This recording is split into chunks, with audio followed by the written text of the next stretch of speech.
ಕಡಲೆ ಇರಲಿ, ಹಲಸಂದೆ ಬೀಜ, ಕಪ್ಪು ಕಡಲೆ ಅಥವಾ ಬಿಳಿ ಕಡಲೆ, ಎಲ್ಲವೂ ಸ್ವಾದಿಷ್ಟವಾಗುತ್ತೆ.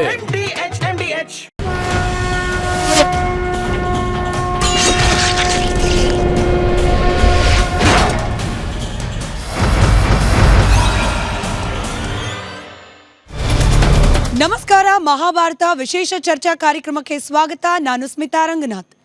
ನೆರೆಯ ರಾಷ್ಟ್ರ ಬಾಂಗ್ಲಾದೇಶದಲ್ಲಿ ದಿನ ದಿನಕ್ಕೂ ಪರಿಸ್ಥಿತಿ ಹದಗೆಡ್ತಾ ಇದೆ. ಅದರ ನೇರ ಪರಿಣಾಮ ಬಾಂಗ್ಲಾದೇಶದಲ್ಲಿ ಇರತಕ್ಕಂಥ ಅಲ್ಪಸಂಖ್ಯಾತರ ಮೇಲೆ ಬೀರ್ತಾ ಇದೆ. ಹಾಗೆ ಭಾರತದ ಮೇಲೂ ಕೂಡ ಬೀರುವ ಎಲ್ಲ ಸಾಧ್ಯತೆಗಳು ಕೂಡ ಕಂಡು ಬರ್ತಾ ಇದೆ. 1970ರ ದಶಕದ ಹಿಂದೆ ಅಸ್ತಿತ್ವವೇ ಇಲ್ಲದ ಒಂದು ರಾಷ್ಟ್ರಕ್ಕೆ ಅಸ್ತಿತ್ವ ಅನ್ನೋದು ಸಿಕ್ಕಿದ್ದೇ ಭಾರತದಿಂದ. ಹೀಗಿರುವಾಗ ತನ್ನ ಹುಟ್ಟಿಗೆ ಕಾರಣವಾದ ರಾಷ್ಟ್ರ ಭಾರತದ ಮೇಲೆ ಬಾಂಗ್ಲಾದೇಶಕ್ಕೆ ದ್ವೇಷ ಯಾಕೆ? ಹಾಗೆ ಭಾರತೀಯರಾಗಿರಬಹುದು ಅನ್ನೋ ಕಾರಣಕ್ಕೆ ಬಾಂಗ್ಲಾದೇಶಿಗರೇ ಆಗಿರುವ ಬಾಂಗ್ಲಾದೇಶದಲ್ಲಿ ಇರ್ತಕ್ಕಂಥ ಹಿಂದೂಗಳನ್ನು ಒಳಗೊಂಡ ಅಲ್ಪಸಂಖ್ಯಾತರ ಮೇಲೆ ಬಾಂಗ್ಲಾದೇಶಿಗರಿಗೆ ದ್ವೇಷ ಯಾಕೆ? ಹಾಗೆ ಇಂಥ ಪರಿಸ್ಥಿತಿಯಲ್ಲಿ ಭಾರತ ಹಾಗೆ ಭಾರತದ ಸರ್ಕಾರ, ಭಾರತದ ಸೈನಿಕರ ಪಡೆ ಯಾವ ರೀತಿಯಾಗಿ ಬಾಂಗ್ಲಾದೇಶದ ಪರಿಸ್ಥಿತಿಯನ್ನು ಗಮನಿಸಬೇಕು, ಈಗ ಸದ್ಯಕ್ಕೆ ಏನೆಲ್ಲ ಆಗ್ತಾ ಇದೆ, ಇನ್ನೇನು ಮಾಡಬೇಕು, ಇದೆಲ್ಲ ವಿಚಾರವನ್ನು ಸಮಗ್ರವಾಗಿ ಚರ್ಚೆ ಮಾಡೋ ಪ್ರಯತ್ನವನ್ನು ಇವತ್ತಿನ ಮಹಾಭಾರತ ಕಾರ್ಯಕ್ರಮದಲ್ಲಿ ಮಾಡ್ತಾ ಇದ್ದೀನಿ. ಮಹಾಭಾರತ ಚರ್ಚಾ ಕಾರ್ಯಕ್ರಮದಲ್ಲಿ ವಿಶೇಷವಾಗಿ ಇವತ್ತು ನಮ್ಮ ಜೊತೆಯಲ್ಲಿ ಏರ್ ಮಾರ್ಷಲ್ ಮುರಳಿ ಅವರಿದ್ದಾರೆ, ಹಾಗೆ ವಿಂಗ್ ಕಮಾಂಡರ್ ಸುದರ್ಶನ್ ಸರ್ ಇದ್ದಾರೆ. ನಮಸ್ಕಾರ. ಇಬ್ಬರಿಗೂ ಆತ್ಮೀಯವಾದ ಹಾಗೆ ಗೌರವಪೂರ್ಣವಾದ ಸ್ವಾಗತ ಕಾರ್ಯಕ್ರಮಕ್ಕೆ. ಹಾಗೆ ಇವತ್ತು ಆಡಿಯನ್ಸ್ನಲ್ಲಿ ವಿಶೇಷವಾಗಿ ಸೇನೆಯಲ್ಲಿ ಕರ್ತವ್ಯವನ್ನು ನಿರ್ವಹಿಸಿದ ಅನೇಕರಿದ್ದಾರೆ, ಹಾಗೆ ಎಂದಿನಂತೆ ನಮ್ಮ ಆಡಿಯನ್ಸ್ ಕೂಡ ಇದ್ದಾರೆ. ನಮಸ್ಕಾರ, ಎಲ್ಲರಿಗೂ ಪ್ರೀತಿಯ ಸ್ವಾಗತ ಕಾರ್ಯಕ್ರಮಕ್ಕೆ. ಮೊದಲಾಗಿ ನಾನು ಮುರಳಿ ಸರ್ ತಮ್ಮಿಂದಲೇ ಕಾರ್ಯಕ್ರಮ ಪ್ರಾರಂಭ ಮಾಡ್ತೀನಿ. ಮಿನಿಸ್ಟ್ರಿ ಆಫ್ ಎಕ್ಸ್ಟರ್ನಲ್ ಅಫೇರ್ಸ್ ಅಧಿಕೃತವಾಗಿ ಹೇಳಿದೆ, ಭಾರತದ ಸರ್ಕಾರದ ಭಾಗವಾಗಿ 2900ಕ್ಕೂ ಅಧಿಕ ಅಸಾಲ್ಟ್ಗಳು, ಹಲ್ಲೆಗಳು ವಿಚ್ ಇನ್ಕ್ಲೂಡ್ಸ್ ಮರ್ಡರ್ ಬಾಂಗ್ಲಾದೇಶದಲ್ಲಿ ಮೈನಾರಿಟಿಗಳ ಮೇಲೆ ಆಗ್ತಾ ಇದೆ ಅಂತ ಹೇಳಿ. ನಾನು ಇಲ್ಲಿ ಹಿಂದೂ ಅಂತ ಹೇಳ್ತಿಲ್ಲ, ಒಟ್ಟಾರೆಯಾಗಿ ಮೈನಾರಿಟಿಗಳ ಮೇಲೆ ಆಗ್ತಾ ಇದೆ ಅಂತ ಹೇಳಿ. ಆದರೆ ಜಾಗತಿಕ ಮಟ್ಟದಲ್ಲಿ, ಅದರಲ್ಲೂ ನಮ್ಮ ದೇಶದಲ್ಲೂ ಕೂಡ ಕೆಲವರು ಹೇಳ್ತಿದ್ದಾರೆ ಇಟ್ಸ್ ಜಸ್ಟ್ ಮೀಡಿಯಾ ಹೈಪ್, ಭಾರತದಲ್ಲಿ ಫೇಕ್ ನ್ಯೂಸ್ಗಳನ್ನು ಹಬ್ಬಿಸಲಾಗ್ತಾ ಇದೆ ಅಂತ ಹೇಳಿ. ನಿಜಕ್ಕೂ ಬಾಂಗ್ಲಾದೇಶದಲ್ಲಿ ಸದ್ಯಕ್ಕಿರುವ ಪರಿಸ್ಥಿತಿ, ಅದರಲ್ಲೂ ಮೈನಾರಿಟಿಗಳನ್ನು ದೃಷ್ಟಿಯಲ್ಲಿ ಇಟ್ಕೊಂಡು ಹೇಗಿದೆ ಅನ್ನೋದನ್ನು ವಿವರಿಸೋದಾದ್ರೆ. ಎಲ್ರಿಗೂ ನಮಸ್ಕಾರ. ನೋಡಿ, ಹಿಂದೂಗಳ ಮೇಲೆ ಅಥವಾ ಅಲ್ಪಸಂಖ್ಯಾತರ ಮೇಲೆ ಈ ಅತ್ಯಾಚಾರ ಏನು ನಡೀತಾ ಇದೆ ಅದು ಹೊಸದೇನಲ್ಲ ಬಾಂಗ್ಲಾದೇಶಲ್ಲಿ. ಆಮೇಲೆ ಇದು ಮೀಡಿಯಾ ಹೈಪ್ ಅಂತೂ ಖಂಡಿತನೇ ಅಲ್ಲ. ಬಹಳ ಜನಕ್ಕೆ ಗೊತ್ತಿದೆಯೋ ಅಲ್ಲೋ ನನಗೆ ಗೊತ್ತಿಲ್ಲ. United Nations human rights commission ಈ ವರ್ಷದ ಮೊದಲಿನಲ್ಲಿ ಒಂದು ರಿಪೋರ್ಟ್ ತಂದಿದ್ದಾರೆ. ಅದರಲ್ಲಿ ಅವರು ಹೇಳ್ತಾರೆ ಆಗಸ್ಟ್ 2024 ಆದಮೇಲೆ ಅಲ್ಲಿ ಅಲ್ಪಸಂಖ್ಯಾತರು ಅಂದರೆ ಹಿಂದೂಗಳು ಆಮೇಲೆ ಕ್ರಿಶ್ಚಿಯನ್ಸು ಅವ್ರ ಮೇಲೆ ಭಾಳ ವಿಪರೀತವಾದ ಅತ್ಯಾಚಾರ ನಡೀತಾ ಇದೆ. ಇದು ಜನೋಸೈಡ್ ಥರ ನಡೀತಾ ಇದೆ. ಇದು 1971ನಲ್ಲಿ ಏನಾಯಿತು ಅದರ ಪುನರಾವೃತ್ತಿ ಅಂತ ಅವರು ಒಂದು ರಿಪೋರ್ಟು ನಮ್ಮ ಕೈಲಿದೆ. ನಮ್ಮ ದೇಶದ ಸರ್ಕಾರ 2900 ಅಟ್ಯಾಕ್ ಆಯಿತು, ಹೀಗಾಯಿತು ಹಾಗಾಯಿತು ಅಂತ ಪಾರ್ಲಿಮೆಂಟಲ್ಲಿ ಈ ಥರ ಸ್ಟೇಟ್ಮೆಂಟ್ ಕೊಡೋದು ನನ್ನ ಅಭಿಪ್ರಾಯದ ಪ್ರಕಾರ ಹಾಸ್ಯಾಸ್ಪದ. ಯಾತಕ್ಕೆ ಅಂದರೆ ನೀವು ಅದನ್ನ ನೋಡ್ಕೊಂಡು ಸುಮ್ಮನೆ ಕೂತಿದ್ದೀರ. ನೀವು ಯಾತಕ್ಕೆ ಇಷ್ಟು ದಿವಸನೇ ಅದ್ರ ಮೇಲೆ ಆ್ಯಕ್ಷನ್ ತಗೊಳ್ಳಿಲ್ಲ? ಒಂದು ಚಿಕ್ಕ ಒಂದು ಬ್ಯಾಕ್ಗ್ರೌಂಡು. 1971ನಲ್ಲಿ ಹೆಚ್ಚು ಕಮ್ಮಿ 3 to 4 ಲಕ್ಷ ಜನ ಬೆಂಗಾಲಿಗಳನ್ನು ವೆಸ್ಟ್ ಪಾಕಿಸ್ತಾನದವರು ಸಾಯಿಸಿದ್ರು. ಅಷ್ಟೇ ಸಂಖ್ಯೆಯಲ್ಲಿ ಹೆಂಗಸರ ಮೇಲೆ ಅತ್ಯಾಚಾರ ಮಾಡಿದ್ರು. ಆಮೇಲೆ ಇಷ್ಟೇ ಅಲ್ಲ, ಆಗ ಬಹಳ ವಿಪರೀತ ತೊಂದರೆಗೊಳಗಾದವರು ಢಾಕಾ ಯೂನಿವರ್ಸಿಟಿ ಸ್ಟೂಡೆಂಟ್ಸು. ಎಷ್ಟೋ ಜನ ಇದನ್ನು ಹೆಂಗಸರನ್ನ ಈ ಪಾಕಿಸ್ತಾನಿ ಜನರಲ್ಸು ಸೆಕ್ಸ್ ಸ್ಲೇವ್ಸ್ ಥರ ಇಟ್ಕೊಂಡಿದ್ರು ಅನ್ನುವಂಥ ಒಂದು ಮಾತು ಇದೆ ಇವತ್ತು. ಇವೆಲ್ಲ ಡಾಕ್ಯುಮೆಂಟ್ ಆಗಿದೆ. ಇದರಲ್ಲಿ ಒಂದೂ ಇದೆಲ್ಲ ಹುಟ್ಟಿಸ್ಕೊಂಡು ಯಾರು ಹೇಳ್ತಾರೆ ನ್ಯೂಸು ಮೀಡಿಯಾ ಹೈಪ್ ಅಲ್ಲ. ಮೀಡಿಯಾ ಹೈಪ್ ಅಂತೂ ಖಂಡಿತ ಅಲ್ಲ. 1971 ಸತತವಾಗಿ ನಡೀತಾನೇ ಇದೆ, ಆದರೆ ಇಷ್ಟು ಮಟ್ಟಿಗೆ ನಡೀತಾ ಇರಲಿಲ್ಲ. ಇವರು ಯಾರು ಈ ಥರ ಮಾಡ್ತಾ ಇರೋರು ಯಾರು? ಅವರು ಜಮಾಯಿತೆ ಇಸ್ಲಾಮಿ ಭಯಂಕರವಾದ ಭಯೋತ್ಪಾದಕರ ಗ್ರೂಪ್ ಇದು. ಜಮಾಯಿತೆ ಇಸ್ಲಾಮಿ ಇವತ್ತಿರುತ್ತೆ, ನಾಳೆ ಇರಲ್ಲ, ಇರಲ್ಲ ಅನ್ನೋದು ನಡೀತಾನೇ ಇದೆ. ಇದನ್ನು ಅಬುಲ್ ಮುಡೌಡಿ ಅವನನ್ನು ಇದನ್ನು ಶುರು ಮಾಡಿ ಅದನ್ನು ಮೊದಲು ಮುಜೀಬರ್ ರೆಹಮಾನ್ ಬಂದ ತಕ್ಷಣ ಅದನ್ನು ಬ್ಯಾನ್ ಮಾಡಿದ್ರು ಅವರು. ಯಾಕೆ ನೀನು ಬೆಂಗಾಲಿಗಳ ಮೇಲೆ ನೀನು ದೌರ್ಜನ್ಯ ಮಾಡ್ತಾ ಇದೀಯಾ ಅನ್ನೋ ದೃಷ್ಟಿಯಿಂದ ಬ್ಯಾನ್ ಮಾಡಿದ್ರು. ಮುಜೀಬರ್ ರೆಹಮಾನ್ ಅಸಾಸಿನೇಷನ್ ಆಯಿತು, ತಿರ್ಗಿ ವಾಪಸ್ ಬಂದಿರೋರು. ಸೊ ಇದು ನಡೀತಾನೇ ಇದೆ. ಇವರೇನು ಮಾಡಿದ್ರು, ಈ ಜಮಾಯಿತೆ ಇಸ್ಲಾಮಿ ಇವ್ರನ್ನ ಬಾಂಗ್ಲಾದೇಶ್ ನ್ಯಾಷನಲ್ ಪಾರ್ಟಿ ಇದು ಜಿಯಾವುರ್ ರೆಹಮಾನ್ ಜೊತೆ ಸೇರಿಕೊಂಡು ಅವರು ಏನು ಮಾಡಿದ್ರು, 1979 ಜಿಯಾವುರ್ ರೆಹಮಾನ್ ಪ್ರೈಮ್ ಮಿನಿಸ್ಟರ್ ಆದರು ಬಾಂಗ್ಲಾದೇಶ್ಗೆ. ಅವರಾದ ಮೇಲೆ ಈಗ ಅವರು ಬಲವಾಗಿ ಗಟ್ಟಿಯಾಗಿ ಹಿಡ್ಕೊಂಡ್ಬಿಟ್ಟಿದ್ದಾರೆ BNPನ. ಅವರು ರಾಜಕೀಯಕ್ಕೆ ಇಳಿದಿದ್ದಾರೆ. 2001 ಖಾಲಿದಾ ಜಿಯಾನ ತಂದು ಕೂಡಿಸ್ಬಿಟ್ರು ಇದರೊಳಗೆ ಪ್ರೈಮ್ ಮಿನಿಸ್ಟರ್ ಆಗಿ. ನಾಳೆ ಫೆಬ್ರವರಿಲಿ ಆಗೋ ಇದರೊಳಗೆ ಅವ್ರದ್ದು ಜನರಲ್ ಎಲೆಕ್ಷನ್ಸಲ್ಲಿ ಅವರು BNP ಆಮೇಲೆ ಜಮಾಯಿತೆ ಇಸ್ಲಾಮಿ ವಾಪಸ್ ಬರೋದ್ರಲ್ಲಿ ಸಂಶಯವೇ ಇಲ್ಲ. ಅವರು ಮೊದಲನೇ ದಿವಸದಿಂದ ಆ್ಯಂಟಿ ಇಂಡಿಯಾ, ಮೊದಲನೇ ದಿವಸದಿಂದ. ಆಮೇಲೆ ಅಷ್ಟೇ ಅಲ್ಲ, ಅವರು ಇಲ್ಲಿ ನಮ್ಮ ಹಿಂದೂಗಳ ಮೇಲೆ ದೌರ್ಜನ್ಯ ನಡೀತಾ ಇದೆ ಬಾಂಗ್ಲಾದೇಶಲ್ಲಿ, ಎಲ್ಲದಕ್ಕೂ ಅವರೇ ಕಾರಣ. ಅವರೇನು 54 ವರ್ಷದ ಕೆಳಗೆ ಏನಾಯಿತು ಅನ್ನೋದು ಯಾರಿಗೂ ಏನೂ ಜ್ಞಾಪಕನೇ ಇಲ್ಲ.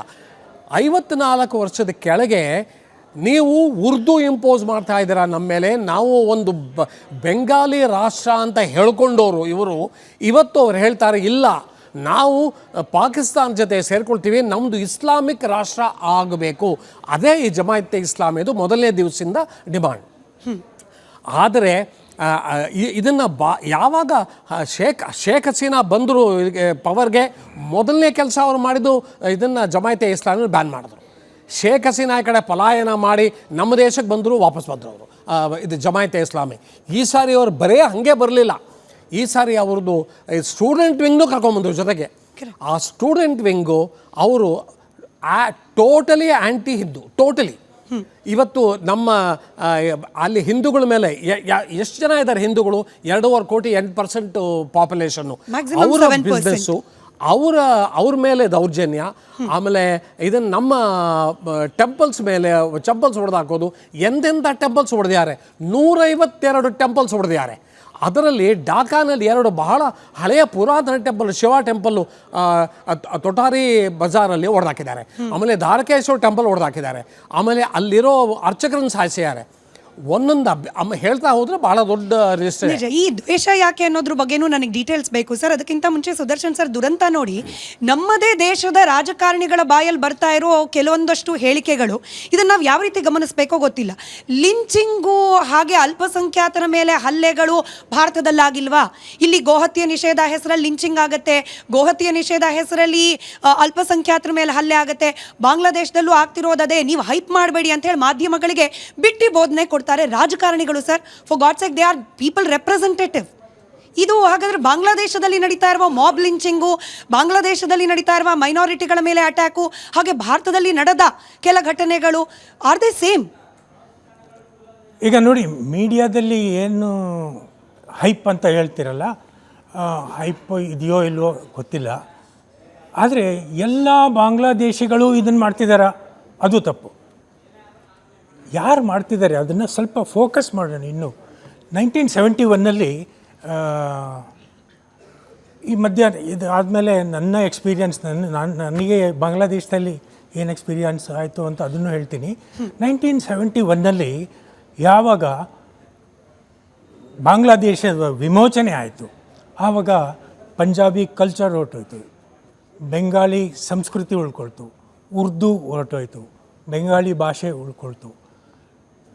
ಒಂದು ಹೊಕ್ಕಳು ಬಳ್ಳಿಯಾಗಿ ಉಳ್ಕೊಂಡಿದ್ದು ಜಮಾಯಿತೆ ಇಸ್ಲಾಂ. ಓಕೆ, ಅದು it is not A entire population of Bangladesh, it is A very small portion of Bangladesh. ಈಗ ನೋಡಿ, ಇಸ್ಲಾಮಿನಲ್ಲಿ ಬ್ರಾಡ್ಲಿ 2 ಪಂಗಡ ಇದ್ದಾವೆ, ಸುನ್ನಿ ಆ್ಯಂಡ್ ಶಿಯಾ ಅಂತೇಳಿ. ಸುನ್ನಿನಲ್ಲಿ ಮತ್ತೆರಡು ಪಂಗಡ ಇದ್ದಾವೆ, ದಿಯೋಬಂದಿ ಆ್ಯಂಡ್ ಬರೇಲ್ವಿ ಅಂತ. ಇವೆರಡೂ ಉಟ್ಕೊಂಡಿದ್ದು ನಮ್ಮ ಉತ್ತರ ಪ್ರದೇಶದಲ್ಲೇ. ದಿಯೋಬಂದಿ ಹರಡ್ಕೊಂಡ್ಬಿಡ್ತು ಅಫ್ಘಾನಿಸ್ತಾನದವರೆಗೂ. ಅಫ್ಘಾನಿಸ್ತಾನ್, ಖೈಬರ್ ಕಣಿವೆ, ಪಾಕಿಸ್ತಾನ್. ಅದು ನಿಧಾನವಾಗಿ ಬಾಂಗ್ಲಾದೇಶ ಉಟ್ಕೊಂಡಾಗ ಅಲ್ಲಿ ಉಳ್ಕೊಂಡೇ ಬಿಡ್ತು.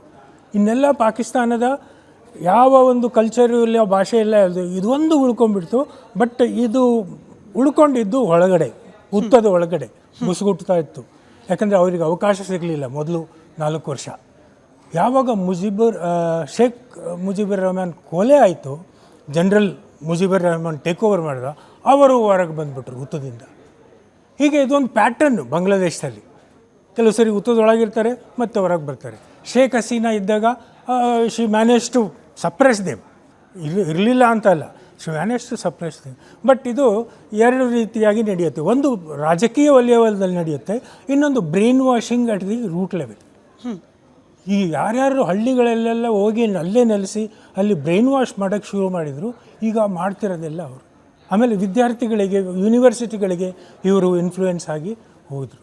ಸೊ ನನ್ನ ಪ್ರಕಾರ ಭಾರತದಲ್ಲಿ ಏನೇನೆಲ್ಲ ಹೇಳಿಕೆ ಕೊಡ್ತಾರೆ, ಇಟ್ ಈಸ್ ಇರಿಲೆವೆಂಟ್. ಯಾರೋ ಒಬ್ಬರು ಮೊನ್ನೆ ಹೇಳ್ತಾ ಇದ್ರು, you cannot call it genocide, ಯಾಕಂದರೆ ಇಬ್ಬರೇ ಸತ್ತಿರೋದು. ಜಿನೋಸೈಡ್ ಅನ್ನೋಕ್ಕೆ ಎಷ್ಟು ಜನ ಸಾಯಿಸಬೇಕು?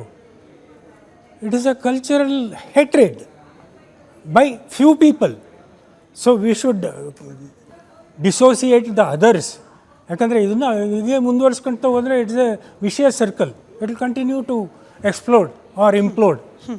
ಸೊ ಅದು ನಾವು ನಮ್ಮ ಭಾರತೀಯರು ರಾಜಕೀಯ ಧುರೀಣರೋ ಅಥವಾ ಮಾಧ್ಯಮದಲ್ಲಿ ಈ ಡಿಬೇಟ್ ಮಾಡೋಕ್ಕೆ ಮೊದಲೆಲ್ಲ ಬಂದಿರ್ತಾರೆ, ಏನೇನು ಹೇಳ್ತಾರೆ, it may not be relevant. That is why India is taking it a very cautious approach to this. ನಾನು ನೇರವಾಗಿ ಕೇಳ್ಬಿಡ್ತೀನಿ, ಬಾಂಗ್ಲಾದೇಶದಲ್ಲಿ ನಡೀತಿರೋದು ಹಾಗಾದ್ರೆ ಜೆನೋಸೈಡ್ ಹೌದಾ ಅಲ್ವಾ? ಖಂಡಿತ ಹೌದು, ಖಂಡಿತ ಹೌದು. It may not reflect in death, number of death, but it reflects in the degree of hatred. That is why we should not wait anymore to make it genocide, mass genocide. ಹಾಗಾದ್ರೆ Murali sir, ಒಂದು basic ಪ್ರಶ್ನೆ ಬಂದ್ಬಿಡುತ್ತೆ. ಭಾರತದಿಂದಾಗಿಯೇ ರಾಷ್ಟ್ರ ಅನ್ನೋ ಅಸ್ತಿತ್ವವನ್ನು ಪಡೆದ ಬಾಂಗ್ಲಾದೇಶದ ಕೆಲವರಿಗೆ ಅಥವಾ ಎಲ್ಲರಿಗೂ ಭಾರತದ ಮೇಲೆ ದ್ವೇಷ ಯಾಕೆ ಬರಬೇಕು ಅಂತ ಹೇಳಿ? ಭಾರತದ ಮೇಲೆ ದ್ವೇಷ ಅದು ಹುಟ್ಕೊಂಡಿರೋದು ಶೇಖ್ ಹಸೀನಾ ಯಾವಾಗ ಪಲಾಯನ ಮಾಡಿ ಡೆಲ್ಲಿ ಬಂದರು, ಅದು ಸ್ವಲ್ಪ ಜಾಸ್ತಿ ಆಯಿತು. ಶೇಖ್ ಹಸೀನಾ ಅವರು ಎಷ್ಟು ವರ್ಷಗಳ ಕಾಲ ಅಲ್ಲಿ ಕೂತಿದ್ದರು, ಆಗ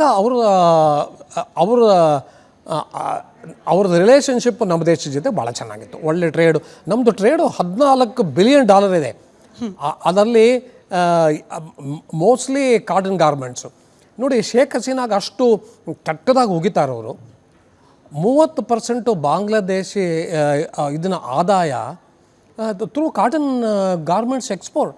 ಇವತ್ತು ನಾವು ನಮ್ಮ ಮಾಲ್ಗಳಲ್ಲಿ ಬೆಂಗಳೂರಲ್ಲಿ ಟಾಪ್ ಬ್ರ್ಯಾಂಡ್ಸ್ ಏನು ನೋಡ್ತೀವಿ ಎಲ್ಲ ಬಾಂಗ್ಲಾದೇಶ ಬ್ರ್ಯಾಂಡ್ಗಳೇ. ಝಾರಾ, H&M ಎಲ್ಲ ಬಾಂಗ್ಲಾದೇಶದಿಂದ ಬಂದಿರೋದು. ಸೊ ಅವರು ಅಷ್ಟನ್ನು ಮಾಡಿದ್ರು. ನೋಡಿ, ಅವರು ಏನು ಮಾಡಿದ್ರು, ಏನು ತಪ್ಪು ಮಾಡಲಿಲ್ಲ, ಅದನ್ನು ಡಿಸ್ಕಸ್ ಮಾಡೋದು ನಮ್ಮ ಮ್ಯಾಂಡೇಟ್ ಅಲ್ಲ. ಅವರು ಬಂದ್ರಿ ಅವ್ರ ಮೇಲೆ ವಿಪರೀತ ಅವರು ಸರಿಯಾಗಿ ಕಂಟ್ರೋಲ್ ಮಾಡಿಟ್ಟಿದ್ರು. ನೋಡಿ, ಅವ್ರ ಹೇಳಿಕೆ, ಅವರ ಡೈರೆಕ್ಷನಲ್ಲಿ ಇದನ್ನು ಸ್ಟೂಡೆಂಟ್ಸ್ ಹತ್ತರೋ ಇಲ್ವೋ ಅದನ್ನು ನಾವು ಡಿಬೇಟ್ ಮಾಡೋದು ಭಾಳ ಕಷ್ಟ. ಈ ಹೇಟ್ರೆಡ್ ಶುರುವಾಗಿದ್ದ ಅಲ್ಲಿಂದ. ಹೀಗೆ ಇದನ್ನು ಶೇಖ್ ಹಸೀನಾ ಇರಬಾರ್ದು, ಶೇಖ್ ಹಸೀನಾ ಬದ್ದೋಡಿಸ್ಬೇಕು. ಆಮೇಲೆ ಇನ್ನೊಂದೇನು ಅಂದರೆ, ಅಲ್ಲಿ ಇದನ್ನು ಬೆಂಗಾಲಿಗಳು 21% ಬೆಂಗಾಲಿಗಳು ಅಲ್ಲಿ ಇದರೊಳಗೆ ಇದ್ದವರು ಆ ಬಾಂಗ್ಲಾದೇಶಲ್ಲಿ ಕಾಲಕ್ರಮೇಣ ಅದೇನಾಗೋಯ್ತು 8%ಗೆ ಬಂತು. ಯಾಕೆಂದರೆ ಆ ಅತ್ಯಾಚಾರ ನಡ್ಕೊಂಡೇ ಬಂತು. ಆದರೆ ಹಿಂದೆ ಏನೇನಾಯಿತು ಆ ಹಿಸ್ಟ್ರಿಲಿ ಅದನ್ನು ಪೂರ್ತಿ ಮರ್ತೇ ಬಿಟ್ಟಿದ್ದಾರೆ ಅವರು. ಯಾವ ಥರ ಬಾಂಗ್ಲಾದೇಶ ಕ್ರಿಯೇಟ್ ಆಯಿತು, ನಾವು ಯಾವ ಥರ ನಾವು ಸ್ಯಾಕ್ರಿಫೈಸ್ ಮಾಡಿದೆ ನಮ್ಮ ದೇಶದ ಜೊತೆಗೆ ಅವ್ರಿಗೆ ಯಾವ ಥರ ಜಗಳನೂ ಇಲ್ಲ. ಆದರೆ ಇದು ನಡೀತಾನೆ ಇದೆ. ಎಷ್ಟೋ ಇದಕ್ಕೆ ರೀಸನ್ನು ಪೊಲಿಟಿಕಲ್ ರೀಸನ್ನು. ಇದನ್ನು ಖಾಲಿದಾ ಜಿಯಾ, ಆಮೇಲೆ ಜಮಾಯತ್ ಇಸ್ಲಾಮಿ ಅವರು 2001ರಲ್ಲಿ ಯಾವಾಗ ಅವರು ಇದಕ್ಕೆ ಬಂದರು, ಪವರ್ಗೆ ಬಂದರು, ಅವ್ರದ್ದು ಮೊದಲನೇ ದಿವಸದಿಂದ ಆ್ಯಂಟಿ ಇಂಡಿಯಾ ಶುರು ಆಯಿತು, ಕ್ಯಾಂಪೇನ್ ಶುರು ಆಯಿತು ಅವ್ರದ್ದು. ಸೊ ಅವರು ಆ ಜಮಾಯತೆ ಇಸ್ಲಾಮಿ ಶುರು ಮಾಡಿದ್ದೇ ಹಿಂದೂಗಳ ಆ್ಯಂಟಿ ಹಿಂದೂ ಸ್ಟಾನ್ಸಿಂದ. ನೋಡಿ, ಈ ಕತೆ ಸ್ವಲ್ಪ ಹಮಾಸ್ಗೆ ಹೋಲಿಸಿದ್ರೆ ಒಂಥರ ಸಮ್ವಾಟ್ ಸಿಮಿಲರ್. ಬಟ್ ಆದರೆ ನಾವು ವಿಪರೀತ ಸ್ಯಾಕ್ರಿಫೈಸ್ ಮಾಡಿದ್ವಿ ಬಾಂಗ್ಲಾದೇಶಕ್ಕೋಸ್ಕರ. ಹೌದು, ಈಗ ಎಲ್ಲರದು ಒಪಿನಿಯನ್ ಇಷ್ಟೇ, ನಾವು ಇಷ್ಟೆಲ್ಲ ಸ್ಯಾಕ್ರಿಫೈಸ್ ಮಾಡಿ ನಾವು ಇಷ್ಟು ಒಳ್ಳೆಯ ರಿಲೇಷನ್ಶಿಪ್ ಇಟ್ಕೊಂಡು ನಾವು ಅಲ್ಲಿ ಸರಿಯಾಗಿ ಒಂದು ಸರ್ಕಾರ ಬಂದು ಕೂತ್ಕೊಳ್ಳೋ ತನಕ ಯಾತಕ್ಕೆ ಕಾಯಬಾರ್ದು. ಆಗ ಹೇಟ್ರೇಡೂ ಹೋಗ್ಬೋದು, ನಮ್ಮ ಜೊತೆ ನಮ್ಮ ಟ್ರೇಡೂ ಜಾಸ್ತಿ ಆಗ್ಬೋದು. ಆಮೇಲೆ ನಾವು ಅವರು ಇವತ್ತು ಭಾಳ ಕಂಟೆನ್ಷಿಯಸ್ ಇಶ್ಯೂ ಇದೆ. ಇದನ್ನು ಗಂಗಾವಾಡ ಶೇರಿಂಗ್ ಇದೆ ಅಥವಾ ಟೇಸ್ಟಾ ಇದು ಪ್ರಾಬ್ಲಮ್ ಇದೆ, ಬೇಕಾದಷ್ಟಿದೆ. ಆಮೇಲೆ ನಮ್ಮ ದೇಶದಲ್ಲಿ ಇವತ್ತು ಹೆಚ್ಚು ಕಮ್ಮಿ ಕಿರಣ್ ರಿಜಿಜು ಹೇಳಿಕೆ ಇದನ್ನು ಸಪೋರ್ಟ್ ಮಾಡಬೇಕಾದ್ರೆ ಅವ್ರು ಹೇಳಿರೋದು ಪಾರ್ಲಿಮೆಂಟಲ್ಲಿ 2016 ಸೆನ್ಸಸ್ ಪ್ರಕಾರ ನಮ್ಮ ದೇಶದಲ್ಲಿ 2 ಕೋಟಿ ಇಲ್ಲೀಗಲ್ ಇಮಿಗ್ರೆಂಟ್ಸ್ ಯಾರು ಬಾಂಗ್ಲಾದೇಶ. ಒಂದು ಇದ್ರೊಳಗೆ ನಿಮ್ಮ ಸುದ್ದಿವಾಹಿನಿಗಳೇ ಯಾವಾಗಲೂ ನನಗೆ ಸರಿಯಾಗಿ ಜ್ಞಾಪಕ ಇಲ್ಲ. ಒಂದು ಇದರೊಳಗೆ ಡಿಸ್ಕಷನ್ನಲ್ಲಿ ನಮ್ಮ ಬೆಂಗಳೂರಿನಲ್ಲಿ 50,000 to 70,000 ಜನ ಇದ್ದಾರೆ ಬಾಂಗ್ಲಾದೇಶ ಮಾತು ಬಂದಿತ್ತು. ಈ ವಿಷಯ ನನಗೆ ಜ್ಞಾಪಕ ಇರೋ ತನಕ ತೇಜಸ್ವಿ ಸೂರ್ಯ ಇದನ್ನು ರೇಸ್ ಮಾಡ್ದಂಗೆ ಜ್ಞಾಪಕ. ನೋಡಿ, ಈ ಥರ ಎಲ್ಲ ಸಿಚುವೇಶನ್ ಇದೆ.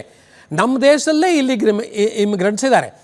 ಈಗ ನಾವು ಅವರು ನಮ್ಮ ಮೇಲಿರೋ ಕೋಪ, ಹೇಟ್ರೇಡು ಎಲ್ಲ ಅದನ್ನು ತೊಲಗಬೇಕಾದ್ರೆ, ಅವರು ಸರಿಯಾಗಿ ಹಾದಿಗೆ ಬರಬೇಕಾದ್ರೆ ನಮಗೆ ಅವ್ರಿಗೆ ಅವ್ರ ಮನಸ್ಸಲ್ಲಿ ಒಂದು ಭಾವನೆ ಹುಟ್ಟಿಸ್ಬೇಕು.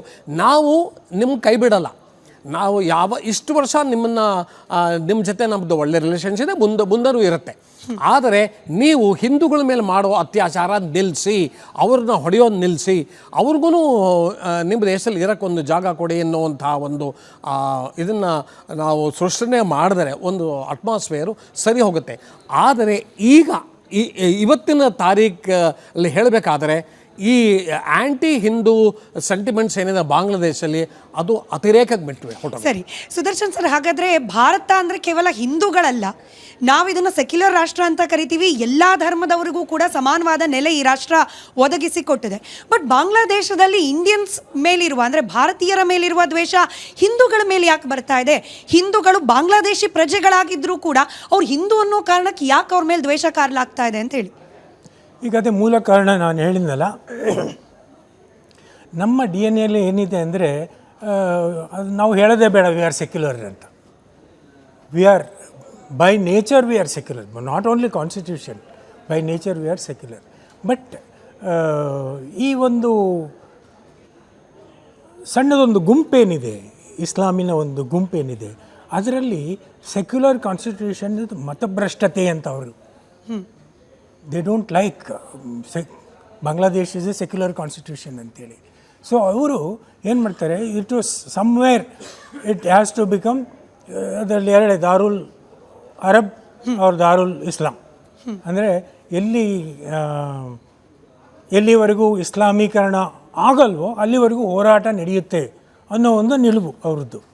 ಸೊ ಹಾಗಾಗಿ ಇದರಲ್ಲಿ ನಾವು ಎಷ್ಟು ಮುತುವರ್ಜಿ ವಹಿಸಿದ್ರು, ಎಷ್ಟು ನಾಜೂಕಾಗಿ ಈ ಸಿಚುವೇಶನನ್ನು ಸಂಭಾಳಿಸಿದ್ರು, ಆ ಒಂದು ಒಳಗಿನ ವಿಷ ಅದು ಹೋಗೋದು ಸಾಧ್ಯ ಇಲ್ಲ. You can never hope that we will be normal anymore. ಇದೆಲ್ಲ ಆದಮೇಲೆ ರಾಜಕೀಯವಾಗಿ ಒಂದಿಷ್ಟು ಒಪ್ಪಂದಗಳಾಗ್ತವೆ. ಫೆಬ್ರವರಿಲಿ ಎಲೆಕ್ಷನ್ ನಡೆಯುತ್ತೆ. ಎಲೆಕ್ಷನ್ ಆದಮೇಲೆ ಯಾವ ರಾಜಕೀಯ ಪಕ್ಷಗಳು ಯಾವ ನಿಲುವು ತಗೊಳ್ತವೆ, it is all yet to be seen.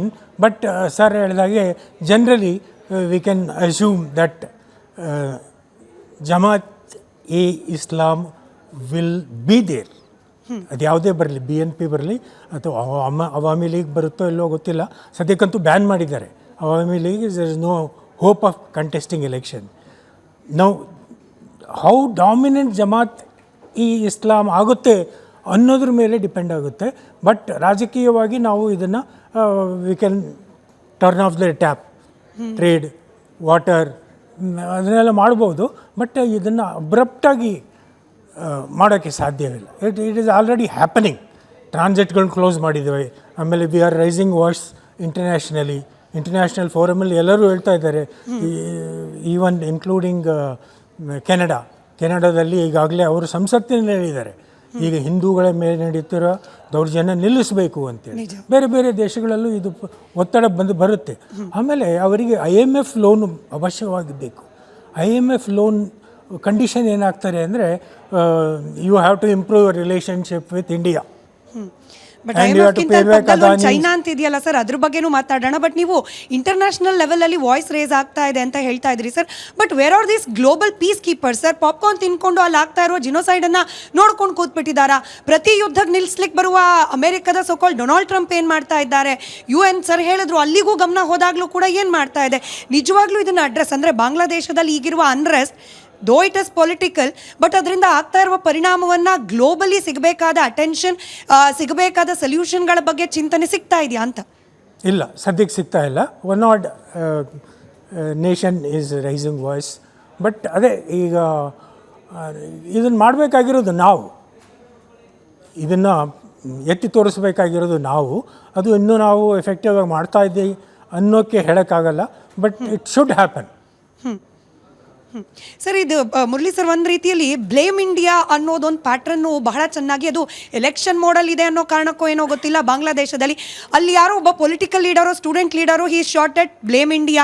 ಅಲ್ಲಿರುವ political unrest blame India, economy unstable ಆಗಿದೆ ಬ್ಲೇಮ್ ಇಂಡಿಯಾ, ಎಲ್ಲದಕ್ಕೂ ಕೂಡ ಬ್ಲೇಮ್ ಇಂಡಿಯಾ ಅನ್ನೋ ರೀತಿಯಲ್ಲಿ ಒಂದು ವಾತಾವರಣ ಬಾಂಗ್ಲಾದೇಶದಲ್ಲಿ ಏನು ಕಾರಣ ಇದಕ್ಕೆ ಅಂತ ಹೇಳಿ ನೋಡಿ. ಫಸ್ಟು ನೀವೊಂದು ಆಗಲೇ ಒಂದು ಪ್ರಶ್ನೆ ಕೇಳಿದ್ರಿ, ಇಂಟರ್ನ್ಯಾಷನಲ್ ಲೆವೆಲಲ್ಲಿ ಯಾತಕ್ಕೆ ಯಾರೂ ನಮ್ಮ ದೇಶದ ಸಪೋರ್ಟ್ ಮಾಡ್ತಾ ಇಲ್ಲ, ಯಾತಕ್ಕೆ ಇವರು ಹಿಂದೂಗಳ ಮೇಲೆ ಆಗ್ತಿರೋವಂಥ ಅತ್ಯಾಚಾರನ ನಿಲ್ಲಿಸೋಕ್ಕೆ ಮುಂದೆ ಬರ್ತಾ ಇಲ್ಲ? ಇವತ್ತು ನಮ್ಮ ದೇಶದ ಪ್ರಜೆಗಳು ಕೇಳ್ತಿರೋ ಪ್ರಶ್ನೆನೇ ಅದು, ಎಲ್ಲರೂ ಅದನ್ನೇ ಕೇಳ್ತಾ ಇದ್ದಾರೆ. ನೀವು aggressive diplomacy, recalibration of your diplomatic efforts ಯಾಕೆ ಮಾಡಿಲ್ಲ? ನೀವು ಪಾರ್ಲಿಮೆಂಟಲ್ಲಾರೆ ಅಲ್ಲಿ ಬೇಕಾದ್ರೆ ನೀವು ಸ್ಟೇಟ್ಮೆಂಟ್ ಕೊಡಿ ಅಥವಾ ಹೊರಗಾರೋ ಬಂದು ಸ್ಟೇಟ್ಮೆಂಟ್ ಕೊಡಿ, ಆದರೆ ನೀವು ತೊಗೊಳ್ಳೋ ಆ್ಯಕ್ಷನ್ ಯಾಕೆ ತೊಗೊಂಡಿಲ್ಲ?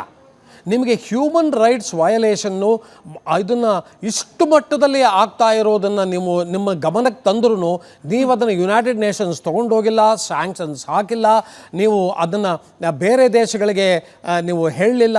ಯಾತಕ್ಕೆ? ನಿಮ್ಗೊಂದು ಜ್ಞಾಪಕ ಇರ್ಬೋದು ಸ್ಮಿತಾ, ಆಪರೇಷನ್ ಸಿಂಧೂರ್ ಆದಾಗ 7-8 ಟೀಮ್ಸ್ನ ನಮ್ಮ ದೇಶ ಬೇರೆ ದೇಶಗಳಿಗೆ ಕಳಿಸಿದ್ರು, ಹೋಗಿ ಮಾತಾಡ್ಕೊಂಬನ್ನಿ ಅಂತ. ಇಷ್ಟು ದೊಡ್ಡ ಮಟ್ಟದಲ್ಲಿ ಜನೋಸೈಡ್ ನಡೀತಾ ಇದೆ ಬಾಂಗ್ಲಾದೇಶಲ್ಲಿ, ಅತಿರೇಕಕ್ಕೆ ಹೊಟ್ಟೋಗಿದೆ, ಅತಿರೇಕಕ್ಕೆ. ಇಷ್ಟಾದ್ರೂ ನಮ್ಮ ದೇಶ ಒಂದು ಚೂ ಅಂತನೂ ಅಂತ ಇಲ್ಲ, ಬರೀ ಅವರು ಸ್ಟ್ಯಾಟಿಸ್ಟಿಕ್ಸ್ ಕೊಡ್ತಾ ಇದ್ದಾರೆ ಹೊರತು 2900 152 ಅಂತ ಹೇಳ್ತಿದ್ದಾರೆ ಹೊರತು ಭಾಳ ಅಗ್ರೆಸಿವ್ ಆಗಿ ಇದನ್ನು ಡಿಪ್ಲೊಮ್ಯಾಟಿಕ್ ಲೆವೆಲಲ್ಲಿ ತೊಗೋತಾ ಇಲ್ಲ, ಆಮೇಲೆ ರೀಕ್ಯಾಲಿಬ್ರೇಟ್ ಮಾಡ್ತಾ ಇಲ್ಲ. ಅದೊಂದು ಮೊದಲನೇ ಸಂಗತಿ.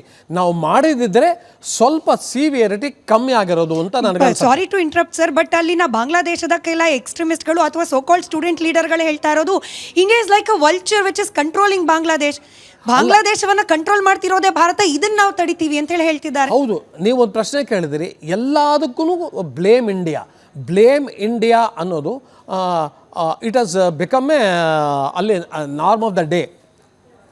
ಅದು ಬ್ಲೇಮ್ ಇಂಡಿಯಾ ಬಂದಿದ್ದು ಈ ಶೇಖ್ ಹಸೀನಾ ರೂಲಲ್ಲಿದ್ದಾಗಲೇ. ಯಾವಾಗ ಖಾಲಿದಾ ಜಿಯಾ ಬಿಟ್ಕೊಟ್ಲು ಶೇಖ್ ಹಸೀನಾಗೆ, ಅಲ್ಲಿಂದ ಶುರು ಆಯ್ತು. ಯಾಕೆಂದರೆ ಅವ್ರದ್ದು ಶೇಖ್ ಹಸೀನಾದು ರಿಲೇಷನ್ಶಿಪ್ಪು ಇಂಡಿಯಾ ಜೊತೆ ಚೆನ್ನಾಗಿತ್ತು, ಟ್ರೇಡ್ ಭಾಳ ಇಂಪ್ರೂವ್ ಆಯಿತು, ಎರಡೂ ಕಡೆ ಒಳ್ಳೆ ರಿಲೇಷನ್ಸ್ ಬಂತು. ಆಮೇಲೆ ಎಷ್ಟೋ ಭಾಳ ಕಂಟೆನ್ಷಿಯಸ್ ಇಶ್ಯೂಸ್ ಎಲ್ಲ ಅದರಲ್ಲಿ ಡಿಸ್ಕಷನ್ ಶುರು ಆಯಿತು. ಅವ್ರಿಗೇನು ಇದನ್ನು ಶೇಖ್ ಮುಜೀಬರ್ ರೆಹಮಾನು ಒಂದು ಇದನ್ನು ಬೆಂಗಾಲಿ ಕಲ್ಚರ್ನ ಏನು ಬಾಂಗ್ಲಾದೇಶಕ್ಕೆ ತರಕ್ಕೆ ಪ್ರಯತ್ನ ಪಟ್ಟರು, ಅದು ಬೇಡ, ನಮಗೆ ಅದು ಬೇಡ.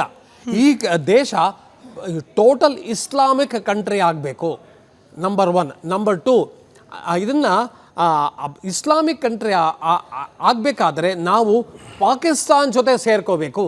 ಈಗ ಆ ಪಾಕಿಸ್ತಾನ್ ಕೈಲೇ ಹೊಡೆಸ್ಕೊಂಡಂಥ ಬಾಂಗ್ಲಾದೇಶವು ಬಹಳ ಕೆಟ್ಟದಾಗಿ 1971 ಅವರು ಮಾರ್ಚ್ 25ನೇ ತಾರೀಕು ಏನು ಮಾಡೋದು ಹೊಡೆಸ್ಕೊಂಡ್ರು.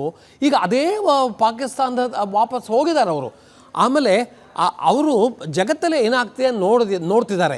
ಇವತ್ತು ನಮಗೆ ಎಷ್ಟು ಜನ ನಮ್ಮ ಸ್ನೇಹಿತರಿದ್ದಾರೋ ನಮ್ಮ ದೇಶಕ್ಕೆ ಬೇರೆ ಇದರೊಳಗೆ ಜಗತ್ತಿನಲ್ಲಿ, ಅಷ್ಟೇ ಜನ ನಮಗೆ ಎನಿಮಿಗಳು ಇದ್ದಾರೆ, ಅಷ್ಟೇ ಜನ ನಮ್ಮ ಶತ್ರುಗಳು ಇದ್ದಾರೆ. ಹಂಗೆ ನೋಡೋಕೆ ಹೋದರೆ ನಮ್ಮ ಶತ್ರುಗಳು ದಿವಸ ಜಾಸ್ತಿ ಆಗ್ತಾ ಇದ್ದಾರೆ. ಅದೇನು ಅದು ಮತವೇ ಅದು ಎಲ್ಲ everything balls down to the religion. So religious ಇಶ್ಯೂಯಿಂದ ಅವರು ಒಂದು ಹೈಪ್ ಶುರು ಮಾಡ್ಕೊಂಡ್ಬಿಟ್ಟಿದ್ದಾರೆ. ಇಲ್ಲ, ಇಂಡಿಯಾನಲ್ಲಿ ಇದನ್ನು ಅವರು ಹಿಂದೂಗಳು ಅವ್ರಿಗೆ ಯಾರ ಮೇಲೂ ಗೌರವ ಇಲ್ಲ ಎಕ್ಸೆಟ್ರಾ ಎಕ್ಸೆಟ್ರಾ. ಅದಕ್ಕೆ ಅಷ್ಟು ಡೀಪಾಗಿ ಹೋಗದೆ ಇರೋದು ಒಳ್ಳೆಯದು ಈ ಸಂಬಂಧದಲ್ಲಿ.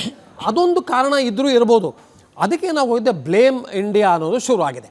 ಅವರು ಯೋಚನೆನೂ ಮಾಡದೆ ಅವರು ಈ ಥರ ಮಾಡ್ತಾ ಇದ್ದಾರೆ.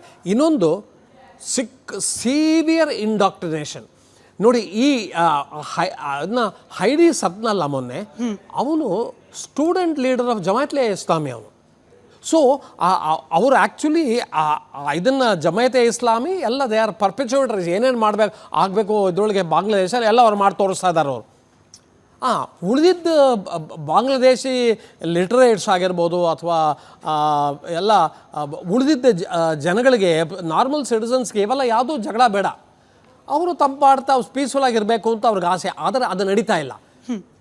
ಈಗ ಎಷ್ಟು ಹದಗೆಟ್ಟಿದೆ ಎಂದರೆ it is not possible to go back to square one.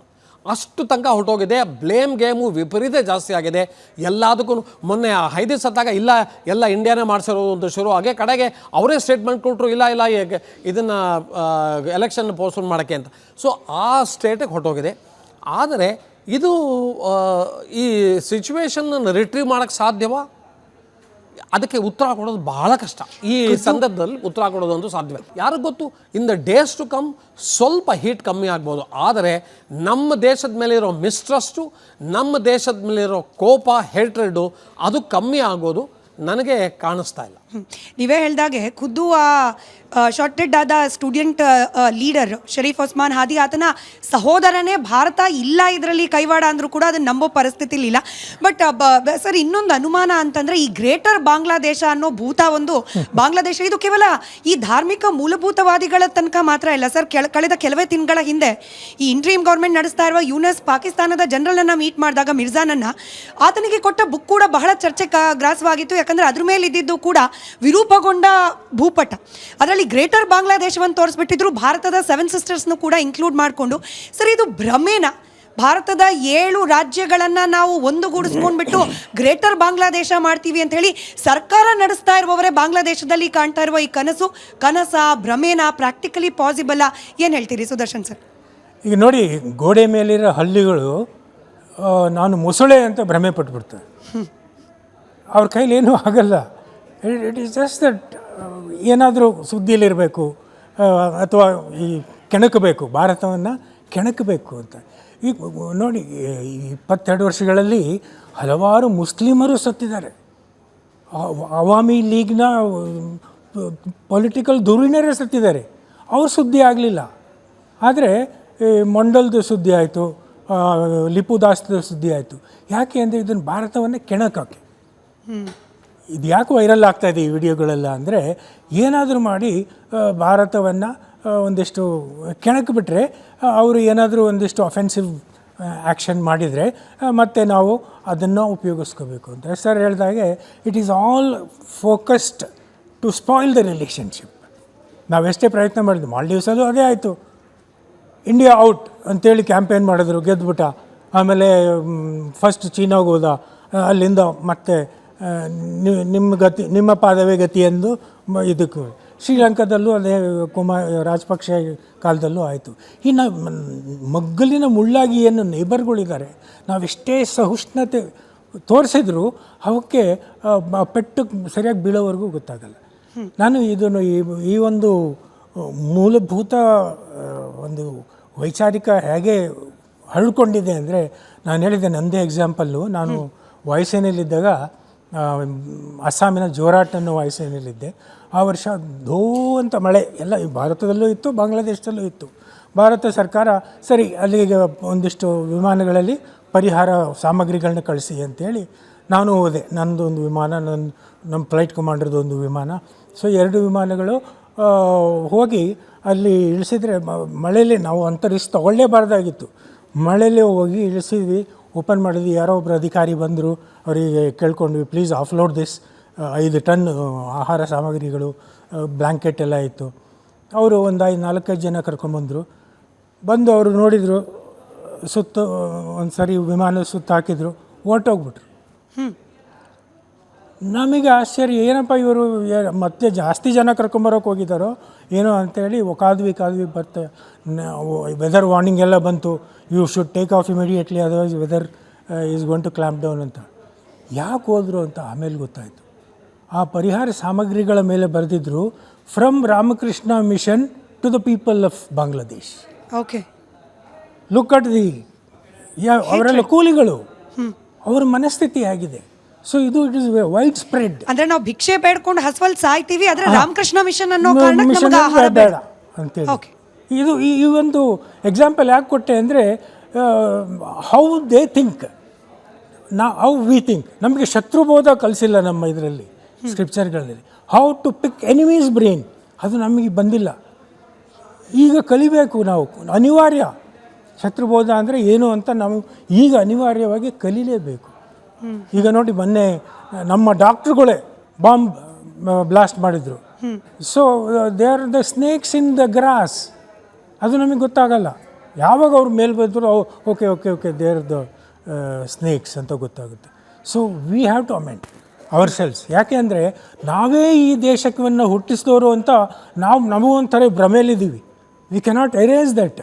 V cannot go offensive on that nation which we created. So that is our problem. Murali sir, ಬಾಂಗ್ಲಾದೇಶದ ಸ್ಟೂಡೆಂಟ್ ಲೀಡರ್ಗಳ ಬಾಯಲ್ಲಿ ಬಂದ ಘೋಷಣೆಗಳು, ನಾವು ಭಾರತದ ಋಣ ತೀರಿಸ್ತೀವಿ, ಭಾರತದ 7 ರಾಜ್ಯಗಳನ್ನು ಫ್ರೀ ಮಾಡೋ ಮೂಲಕ ಅಂತೇಳಿ. ಸರ್, ಇದು ಬಾಂಗ್ಲಾದೇಶದ ಕೂಗು ಯಾಕೆ ಆಗಬೇಕು? ಕೇಳಿಸ್ಕೊಳ್ತಾ ಇದ್ರೆ 1970ರ ದಶಕದ ಹಿಂದಿದ್ದ ಈಸ್ಟ್ ಪಾಕಿಸ್ತಾನೋ ಅಥವಾ ಈಗಿರುವ ಪಾಕಿಸ್ತಾನೋ ಚೀನಾದ ಘೋಷಣೆ ಆಗಬೇಕಾಗಿತ್ತಿದ್ದು. ಬಟ್ ಬಾಂಗ್ಲಾದೇಶಿಗರು ನಿಂತ್ಕೊಂಡ್ಬಿಟ್ಟು ಭಾರತದ 7 ರಾಜ್ಯಗಳನ್ನು ನಾವು ಸಪ್ರೇಟ್ ಮಾಡ್ತೀವಿ ಅನ್ನೋ ಮೆಂಟಾಲಿಟಿ ಯಾಕೆ ಬರಬೇಕು? ಅದು ಪ್ರಾಕ್ಟಿಕಲಿ ಪಾಸಿಬಲ್? ಮತ್ತದೇ ಪ್ರಶ್ನೆ. ನೋಡಿ, ಒಂದು ಇಂಗ್ಲೀಷಲ್ಲಿ ಭಾಳ ಚೆನ್ನಾಗಿರೋ ಸ್ಟೇಟ್ಮೆಂಟ್ ಇದೆ. You can think that you are 10 feet tall but nothing will happen. So you are not 10 feet tall. ಈಗ ಬಾಂಗ್ಲಾದೇಶಗಳು ನಾವು ಆರ್ 10 feet ಟಾಲರ್, ನಾವು 7 ಇದನ್ನು ನಾರ್ತ್ ಈಸ್ಟರ್ನ್ ಸ್ಟೇಟ್ನ ತೊಗೊಂಡ್ಬಿಡ್ತೀವಿ ಅಂತ ಅವರು ಮಾತಾಡಿದ್ರೆ ಅದು ಇಟ್ ಇಸ್ ಇದು ಆಬ್ಸಲ್ಯೂಟ್ ಫೂಲಿಶ್ನೆಸ್ ಅದು. ಆದರೆ ಅದು ಆ ಮಾತು ಸಪ್ರೇಟು, ಆ ಫೂಲಿಶ್ನೆಸ್ ಅನ್ನೋದು. ದ ಬೇಸಿಕ್ ಕ್ವೆಶನ್ ಈಸ್, ಇದು ಅವ್ರ ಮನಸ್ಸಿಗೆ ಯಾವ ಥರ ಬಂತು, ಎಲ್ಲಿಂದ ಬಂತು? ಎಕ್ಸಾಕ್ಟ್ಲಿ. ಇಲ್ಲಿ ಎಲ್ಲಿಂದ ಶುರು ಆಯಿತು ಇಷ್ಟು ದಿವಸ ಇಲ್ಲದೆ ಇರೋದು? ಅವರು ಯಾವತ್ತೂ ಯಾವ ಲ್ಯಾಂಡ್ಗೂ ಕ್ಲೇಮ್ ಮಾಡಿಲ್ಲ. ಅವ್ರ ಲ್ಯಾಂಡನ್ನೇ ಅವ್ರಿಗೆ ಇಟ್ಕೊಳ್ಳೋಕ್ಕಾಗಲ್ಲ, ಇನ್ನೇನು ಕ್ಲೇಮ್ ಮಾಡ್ತಾರೆ? ಇವತ್ತು 75% of the Bangladesh land mass is flood prone. ಅವರು ಮೀನ್ ಸಿ ಲೆವೆಲಿಂದ 10 ಮೀಟರ್ ಮೇಲಿದ್ದಾರೆ. ಅವ್ರ ಜಾಗನೇ ಅವ್ರಿಗೆ ಇಟ್ಕೊಳ್ಳೋಕ್ಕಾಗಲ್ಲ. ಆ 78% ಬಾಂಗ್ಲಾದೇಶಿಗಳು ಈ ಫ್ಲಡ್ ಪ್ರೋನ್ ಏರಿಯಾನಲ್ಲಿ ಒಳ್ಳೆ ಇರುವೆಗಳ ಥರ ಇದಾರಂತೆ. ಸೊ ನಿಮ್ಮ ಜಾಗನೇ ನಿಮ್ಗೆ ಇಟ್ಕೊಳ್ಳೋಕ್ಕಾಗಲ್ಲ. 7 ಸಿಸ್ಟರ್ ಸ್ಟೇಟ್ನ ನಮಗೆ ಬೇಕು ಅಂತ ನಿಮ್ಗೆ ಇದ್ದಕ್ಕಿದ್ದಂಗೆ ಅದು ಎಲ್ಲಿಂದ ಬಂತು? ಅದಕ್ಕೆ ಉತ್ತರ ಹೇಳೋದು ಕಷ್ಟ. ಅದು ಯಾವ ಭೂಪತಿ ಅವರ ತಲೆಯಲ್ಲಿ ಈ ಐಡಿಯಾ ಇಟ್ಟ ಅಂತ. ಅದು ನಾವು ಬೇಕಾದರೆ ಮೂರ್ಖತನ ಅಂತ we can put it aside, but it then will making a mistake. ಇವತ್ತು ತ್ರಿಪುರ ಆಗಿರ್ಬೋದು, ಅಸ್ಸಾಂ ಆಗಿರ್ಬೋದು, ಮೇಘಾಲಯ ಆಗಿರ್ಬೋದು, ಎಲ್ಲನೂ they share a border with Bangladesh. So ಇವತ್ತು ನಾವು ಇಲ್ಲ ಇವೆಲ್ಲ ಮೂರ್ಖತನದ ಮಾತು ಬಿಟ್ಟುಬಿಡಿ ಅಂತ ನಾವು ಉದಾಸೀನ ಮಾಡಿದ್ರೆ ನಾಳೆ ತೊಂದರೆ ಆದರೂ ಆಗ್ಬೋದು. ಅದಕ್ಕೋಸ್ಕರ ಏನು ಮಾಡಿದ್ದಾರೆ, ನಮ್ಮ ದೇಶ ಬಾರ್ಡರ್ ಇದನ್ನು ಟೈಟ್ ಮಾಡಿದ್ದಾರೆ. ಇವತ್ತು ಮೀಡಿಯಾನಲ್ಲಿ ಸುದ್ದಿ, ಓಪನ್ ಮಾಡಿಬಿಡಿ ಬಾರ್ಡರು, ನಾವು ಬರಬೇಕು, ಇಂಡಿಯಾಗೆ ಬರಬೇಕು. ಈಗ ಅವ್ರನ್ನ ಇಂಡಿಯಾ ಬರಕ್ಕೆ ಬಿಟ್ಟರೆ ಅದೇನಾಗುತ್ತೆ, 3 ಕೋಟಿ ಹೋಗಿ 4 ಕೋಟಿ ಆಗುತ್ತೆ ಇದನ್ನು ಇಲ್ಲೀಗಲ್ ಇಮಿಗ್ರೆಂಟ್ಸು. ಆದರೆ ಇದು ಒಂಥರ ಪರಿಸ್ಥಿತಿ ವಿಕೋಪಕ್ಕೆ ಹೊರಟೋಗಿದೆ. ನಿಮ್ಮ ದೇಶದ 7 ರಾಜ್ಯಗಳು ನಮ್ಮದು ಅನ್ನೋದು ಬಹಳ, ಅವರು ಯಾರಿಂದ ಈ ಒಂಥರ ಮೋಟಿವೇಶನ್ ತೊಗೊಂಡಿರೋಕ್ಕೆ ಸಾಧ್ಯ? ನನಗನ್ಸುತ್ತೆ ಅವ್ರಿಗೆ ಮೋಟಿವೇಟಿಂಗ್ ಫ್ಯಾಕ್ಟರು ಚೈನಾ. ಈ ಥರ ಮಾಡ್ತಾ ಇರೋದು ಬರೀ ಚೈನಾ ಅಷ್ಟೇ. ಅವರು ಅರುಣಾಚಲ್ ನಮ್ಮದು, ಈ ಕಡೆ ಇದನ್ನು ಕಂಪ್ಲೀಟ್ ಅರ್ಧಕ್ಕರ್ಧ ಇದನ್ನು ಲಡಾಖ್ ನಮ್ಮದು. ಸೊ ಈ ಥರ ಅವರು ಸಲಾಮಿ ಸ್ಲೈಸಿಂಗ್ ಮಾಡ್ತಾನೆ ಬಂದಿದ್ದಾರೆ. ಸೊ ಅವರು ಮೋಟಿವೇಶನ್ ತೊಗೊಂಡಿರ್ಬೋದು. ಆದರೆ ಆ ಸ್ಟೂಡೆಂಟ್ ಲೀಡರ್ಸ್ ಇದನ್ನ ಮನಸ್ಸಲ್ಲಿ ಈ ಥರ ಯಾಕೆ ಬಂತು ಅಂತ ಹೇಳೋದು ಭಾಳ ಕಷ್ಟ.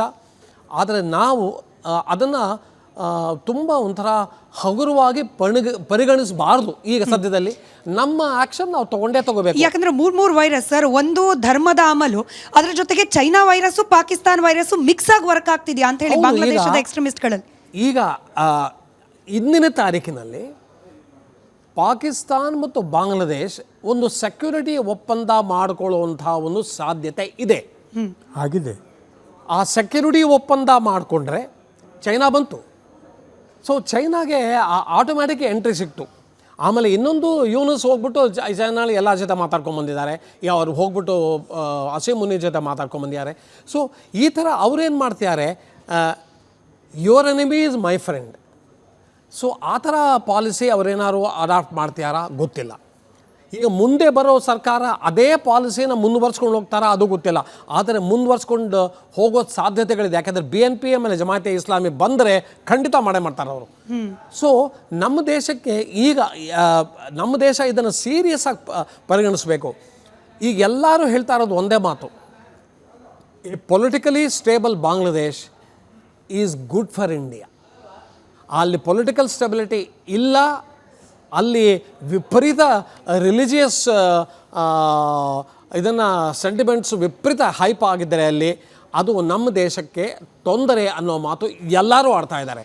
ಸೊ ನಮ್ಮ ದೇಶ ವೇಟ್ ಆ್ಯಂಡ್ ವಾಚ್, ನಮಗೆ we are experts wait and ವಾಚಲ್ಲಿ. ಸೊ ಆಯಿತು, ನೋಡೋಣ ಫೆಬ್ರವರಿಲಿ ಏನಾಗುತ್ತೋ.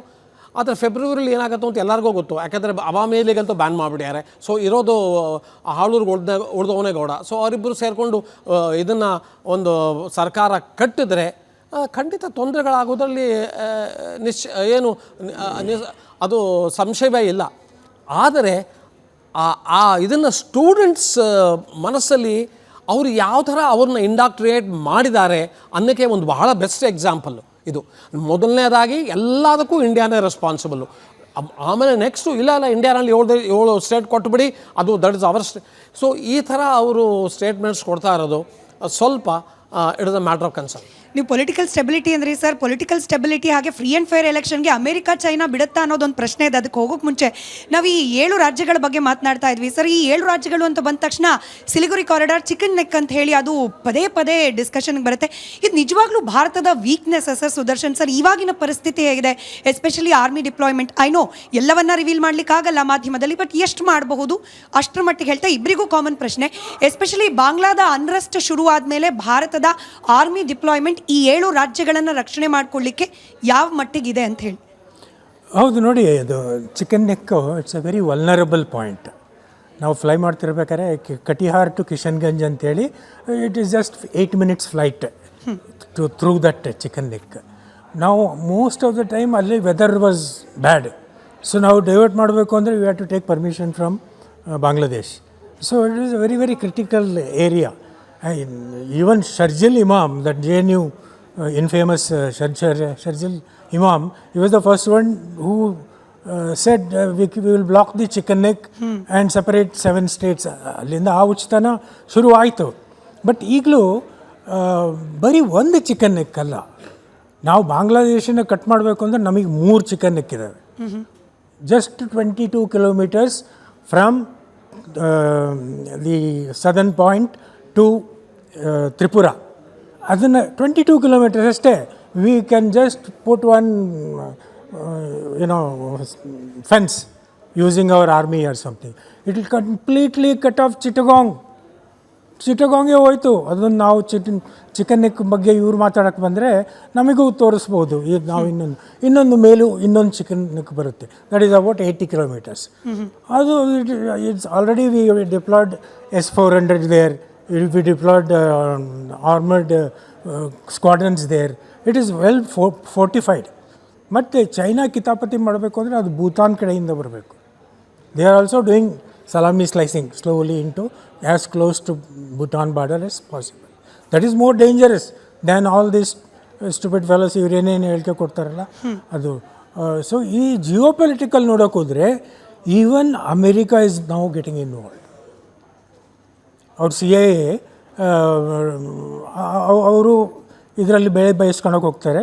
ಗಿವಿಂಗ್ ರೀಸನ್ ನಾವು ಮ್ಯಾನ್ಮಾರಲ್ಲಿ ನಮಗೆ ರೇರ್ ಮಿನರಲ್ ಸಿಗುತ್ತೆ, ಅಲ್ಲಿಗೆ ದಾರಿ ಮಾಡ್ಕೋಬೇಕು ಅಂತೇಳಿ America is also involve. If you remember, ಹೋದ ತಿಂಗಳು 2 Americans died in hotel room, they were killed mysteriously. So ಇದೇ ಅಮೇರಿಕದ ಕಿತಾಪೇನು ಇದೆ. So we are taken enough precaution, and if it continues we will have to go aggressive. Sir, same ಪ್ರಶ್ನೆ. Chicken ನೆಕ್ಕನ್ನು ಇಟ್ಕೊಂಡು ಪದೇ ಪದೇ ಧಮಕಿ ಹಾಕೋದು, 22 ಕಿಲೋಮೀಟರ್ ನಮ್ಗೆ 22 ನಿಮಿಷದ ಕೆಲಸ, ಅದನ್ನು ಬಂದ್ ಮಾಡಿದ್ವಿ ಅಂತಂದರೆ 7 ಸಿಸ್ಟರ್ 21 ಜನ ಸಹೋದರರಿಂದ ಕಂಪ್ಲೀಟಾಗಿ ದೂರ ಮಾಡೋ ಕೆಪಾಸಿಟಿ ನಮಗಿದೆ ಅಂತ ಹೇಳಿದ್ದು ಕೇವಲ ಬಾಂಗ್ಲಾದೇಶ ಅಲ್ಲ ಸರ್, ಕೆಲವೊಂದು ಸತಿ ಪಾಕಿಸ್ತಾನ, ಕೆಲವೊಂದು ಸತಿ ಚೀನಾ ಬಾಯಲ್ಲೂ ಇಂಥ ಮಾತುಗಳನ್ನು ನಾವು ಕೇಳೋಕೆ ಸಿಗ್ತಾ ಇರುತ್ತೆ. But is that easy? It is not it is at all. ಹೇಳೋದಲ್ಲ, you can think that you are 10 feet tall ಅಷ್ಟೇ. ಅದಕ್ಕೆ ಆ syndrome. It is not easy at all. Chicken neck is well protected, it is well fortified. ಅಲ್ಲಿ there is a very good deployment. ನಾವು Bangladesh entry ಮಾಡೋದೇ ಬೇಡ, ನಾವು ನಮ್ಮ ಕಡೆ ಇದ್ಕೊಂಡೇ ಬಾಂಗ್ಲಾದೇಶ ಪೂರ್ತಿ ಧ್ವಂಸ ಮಾಡ್ಬೋದು. ಆ ವಿಷಯ ಅವ್ರಿಗೂ ಗೊತ್ತು. ಅವರು ಬಾಂಗ್ಲಾದೇಶ್ ಇವತ್ತು ಪಾಕಿಸ್ತಾನ್ ಹೆಲ್ಪ್ ಇರ್ಬೋದು ಅಥವಾ ಪರೋಕ್ಷವಾಗಿ ಚೈನಾ ಹೆಲ್ಪ್ ಇರ್ಬೋದು, ಅದರಿಂದ ಅವ್ರಿಗೆ ಏನೂ ಸಹಾಯ ಆಗಲ್ಲ. ಅವರು they can be totally destroyed. But ಅವ್ರನ್ನ ಡಿಸ್ಟ್ರಾಯ್ ಮಾಡೋದು it is not the solution. ಯಾಕೆಂದರೆ ಬಾಂಗ್ಲಾದೇಶ ಇವತ್ತಿನ ತಾರೀಕಲ್ಲಿ ಅವರು ನಮ್ಮ ಇದನ್ನು ಶತ್ರುಗಳು ಅಲ್ಲವೇ ಅಲ್ಲ. ನಮ್ಮ ಶತ್ರು ಬೇರೆ ಕಡೆ ಇದ್ದಾರೆ. ನಾವು ಆ ಶತ್ರು ವಿಷಯ ಯೋಚನೆ ಮಾಡಬೇಕೆ ಹೊರತು ಬಾಂಗ್ಲಾದೇಶ ಜೊತೆಗೆ ನಾವು ಕತ್ತಿ ಮೆಸೆಯುವಂತಹ ಯಾವ ರೀಸನ್ನೂ ಇಲ್ಲ. ಇವತ್ತು ಒಂದು ಸ್ಮಾಲ್ ಕಾಂಪೊನೆಂಟ್ ಆಫ್ ಬಾಂಗ್ಲಾದೇಶ್ ಇದನ್ನು ಸಿಟಿಸನ್ಸ್ ಅಂತ ಕರೆಯೋಣ, ಇನ್ನೇನು ಕರೆಯೋಕ್ಕೂ ಆಗಲ್ಲ. Jamaat Islami small component of Bangladesh citizens ಅವರು ಎದ್ದು ಕೂತ್ಕೊಂಡು ನಮ್ಮ ದೇಶದ ವಿರುದ್ಧ ಅವರು ಇದನ್ನು ಸ್ಟೇಟ್ಮೆಂಟ್ಸ್ ಕೊಟ್ಟರೆ ಅದನ್ನು ನಥಿಂಗ್ ವಿಲ್ ಹ್ಯಾಪನ್. ಅವರು if they are under the impression ಇಲ್ಲ ನಾವು ಇದನ್ನು ಇಂಡಿಯಾಗೆ ಬುದ್ಧಿ ಕಲಿಸ್ತೀವಿ, ನಮ್ಮ ಜೊತೆ ಪಾಕಿಸ್ತಾನನೂ ಸೇರಿಕೊಳ್ಳುತ್ತೆ ಅಂತ ಅವರು ಒಂದು ಭ್ರಮೆಯಲ್ಲಿದ್ದರೆ ಟೋಟಲಿ ರಾಂಗ್, ಅದೂ ಆಗಲ್ಲ. But the fact the matter is, ಈ ಥರ ಅವರು ಸ್ಟೇಟ್ಮೆಂಟ್ಸ್ ಕೊಡ್ತಿದ್ದಾರಲ್ಲ, ನಾವು ಅದನ್ನು ಸೀರಿಯಸ್ ಆಗಿ ಪರಿಗಣಿಸಿ ನಮ್ಮ ಆ್ಯಕ್ಷನ್ಸ್ ನಾವು ತಗೋಬೇಕು. ಅಲ್ಲಿ ಪೂರ್ತಿ ಚಿಕನ್ ನೆಕ್ನ ಟೈಟ್ ಮಾಡಬೇಕು. Actually it's a porous border. ಇದರೊಳಗೆ ಚಿರಾಪುಂಜಿಯಿಂದ just about 40 kilometers is Bangladesh. Walkable distance, it can walk across to Bangladesh. So ಎಲ್ಲ ಕಡೆ ಪೋರಸ್ ಬಾರ್ಡರ್ ಇದೆ. ಬಿಹಾರು ಆಮೇಲೆ incidentally 1971 maximum number of people who died were Biharis. So ಬಿಹಾರ್ನವರು ಬಹಳ ಜನ ಸತ್ತೋದ್ರು.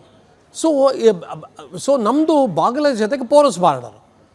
ಆಮೇಲೆ ಅದರಿಂದ ಎಷ್ಟು ಮೇ ಬಿ ಟ್ರೇಡ್ಗೋಸ್ಕರ ಆ ಥರ ಪೋರಸ್ ಬಾರ್ಡರ್ನ ಕಂಟಿನ್ಯೂ ಮಾಡಿದ್ರು ಏನೋ. ಬಟ್ ರೈಟ್ ನಾವು ನಮ್ಮದು ಬಾರ್ಡರ್ ಮ್ಯಾನೇಜ್ಮೆಂಟು ತುಂಬ ಚೆನ್ನಾಗಿದೆ. ದೇ ಆರ್ ಆಲ್ ಯಾವ ಬಾರ್ಡರ್ನಲ್ಲೂ ನಮಗೆ ಇನ್ಫಿಲ್ಟ್ರೇಷನ್ ಈಸ್ ನಾಟ್ ಪಾಸಿಬಲ್ ಅನ್ನೋದು ನಮಗೆ ಚೆನ್ನಾಗಿ ಗೊತ್ತು.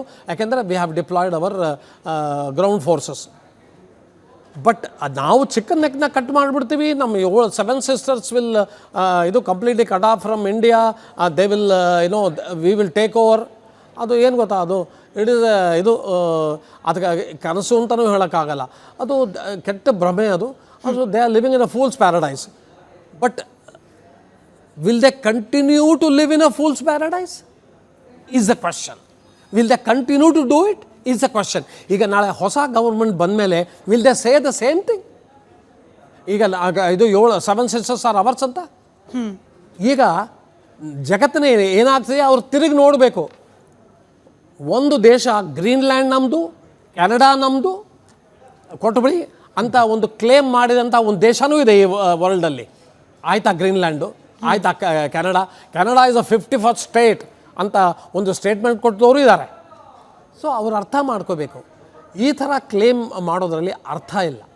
ನೀವು ಯಾರೋ ಇದನ್ನು ಅರುಣಾಚಲ್ ಪ್ರದೇಶನ ನೋಡಿ ಇದು ಸೌತ್ ಟಿಬೇಟನ್ನು ಎದ್ದು ಕುಣಿಯೋರು ನೋಡಿಬಿಟ್ಟು ನೀವು ಅದರ ಎದ್ದು ಕುಣಿಬೇಡಿ.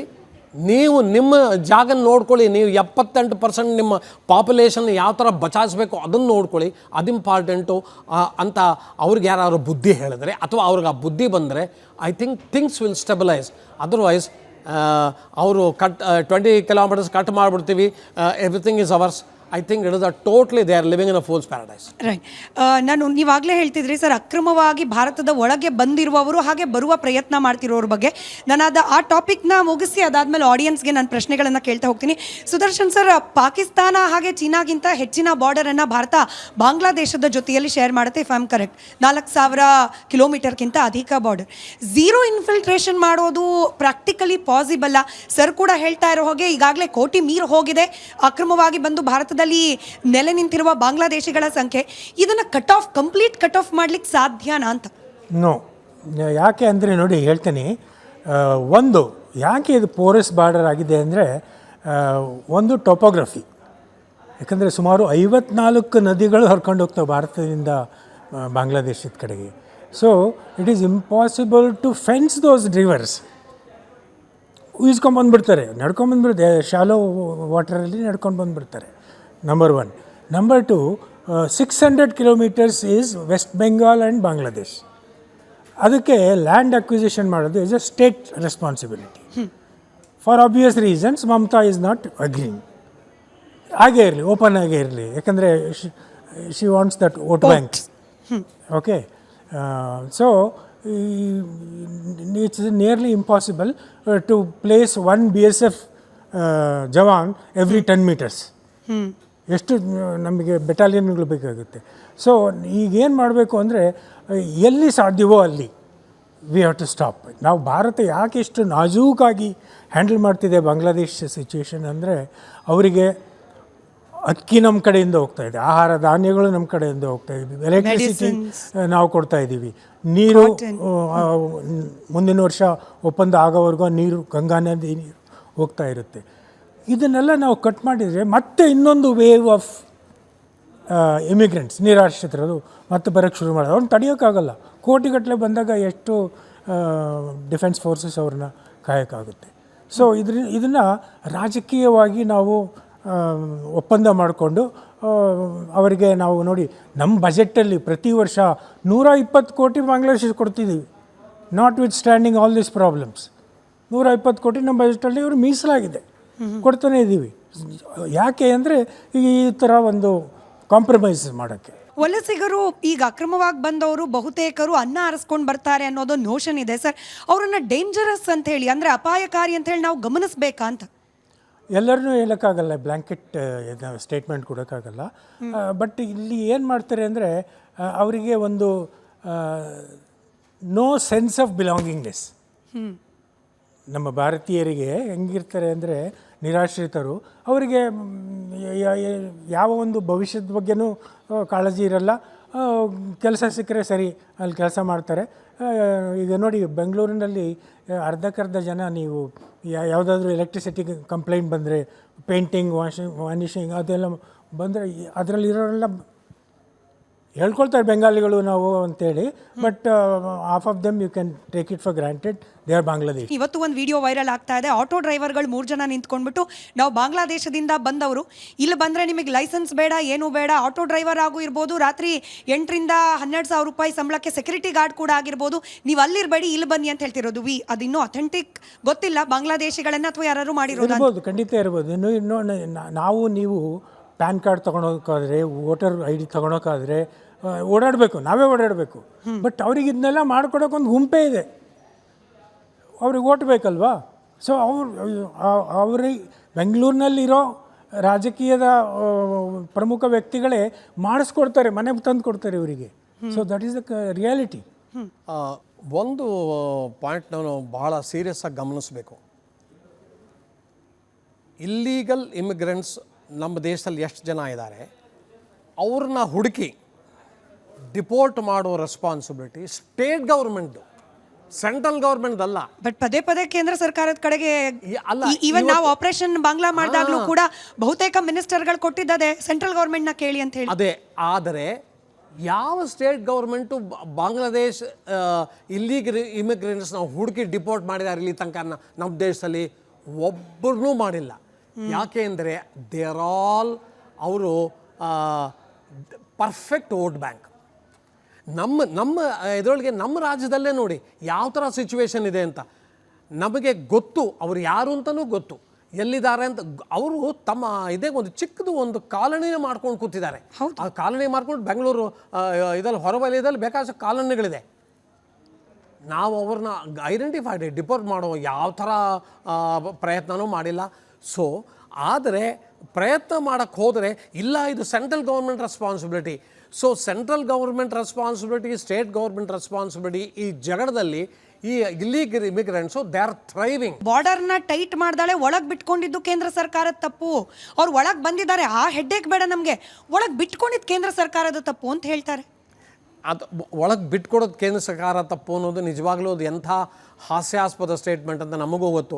ಇವತ್ತು ನಮ್ಮ ಬಾರ್ಡ್ರನ್ನ ಪ್ರತಿ ಇದನ್ನು ಇಂಟರ್ನ್ಯಾಷನಲ್ ಬಾರ್ಡ್ರನ್ನ ಕಾಯ್ತಾ ಇರೋರು ನಮ್ಮ ಬಾರ್ಡರ್ ಸೆಕ್ಯೂರಿಟಿ ಫೋರ್ಸ್ನವರು, ನಮ್ಮ ಪ್ಯಾರಾಮಿಲಿಟರಿ ಫೋರ್ಸ್ನವರು, ನಮ್ಮ ಎಷ್ಟೋ ಕಡೆ even Indian army units are also there.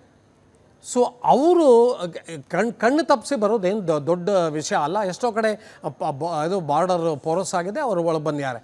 ಅದರಲ್ಲಿ ಸೆಂಟ್ರಲ್ ಗೌರ್ಮೆಂಟ್ ಮಿಸ್ಟೇಕ್ ಏನು ಬಂತು?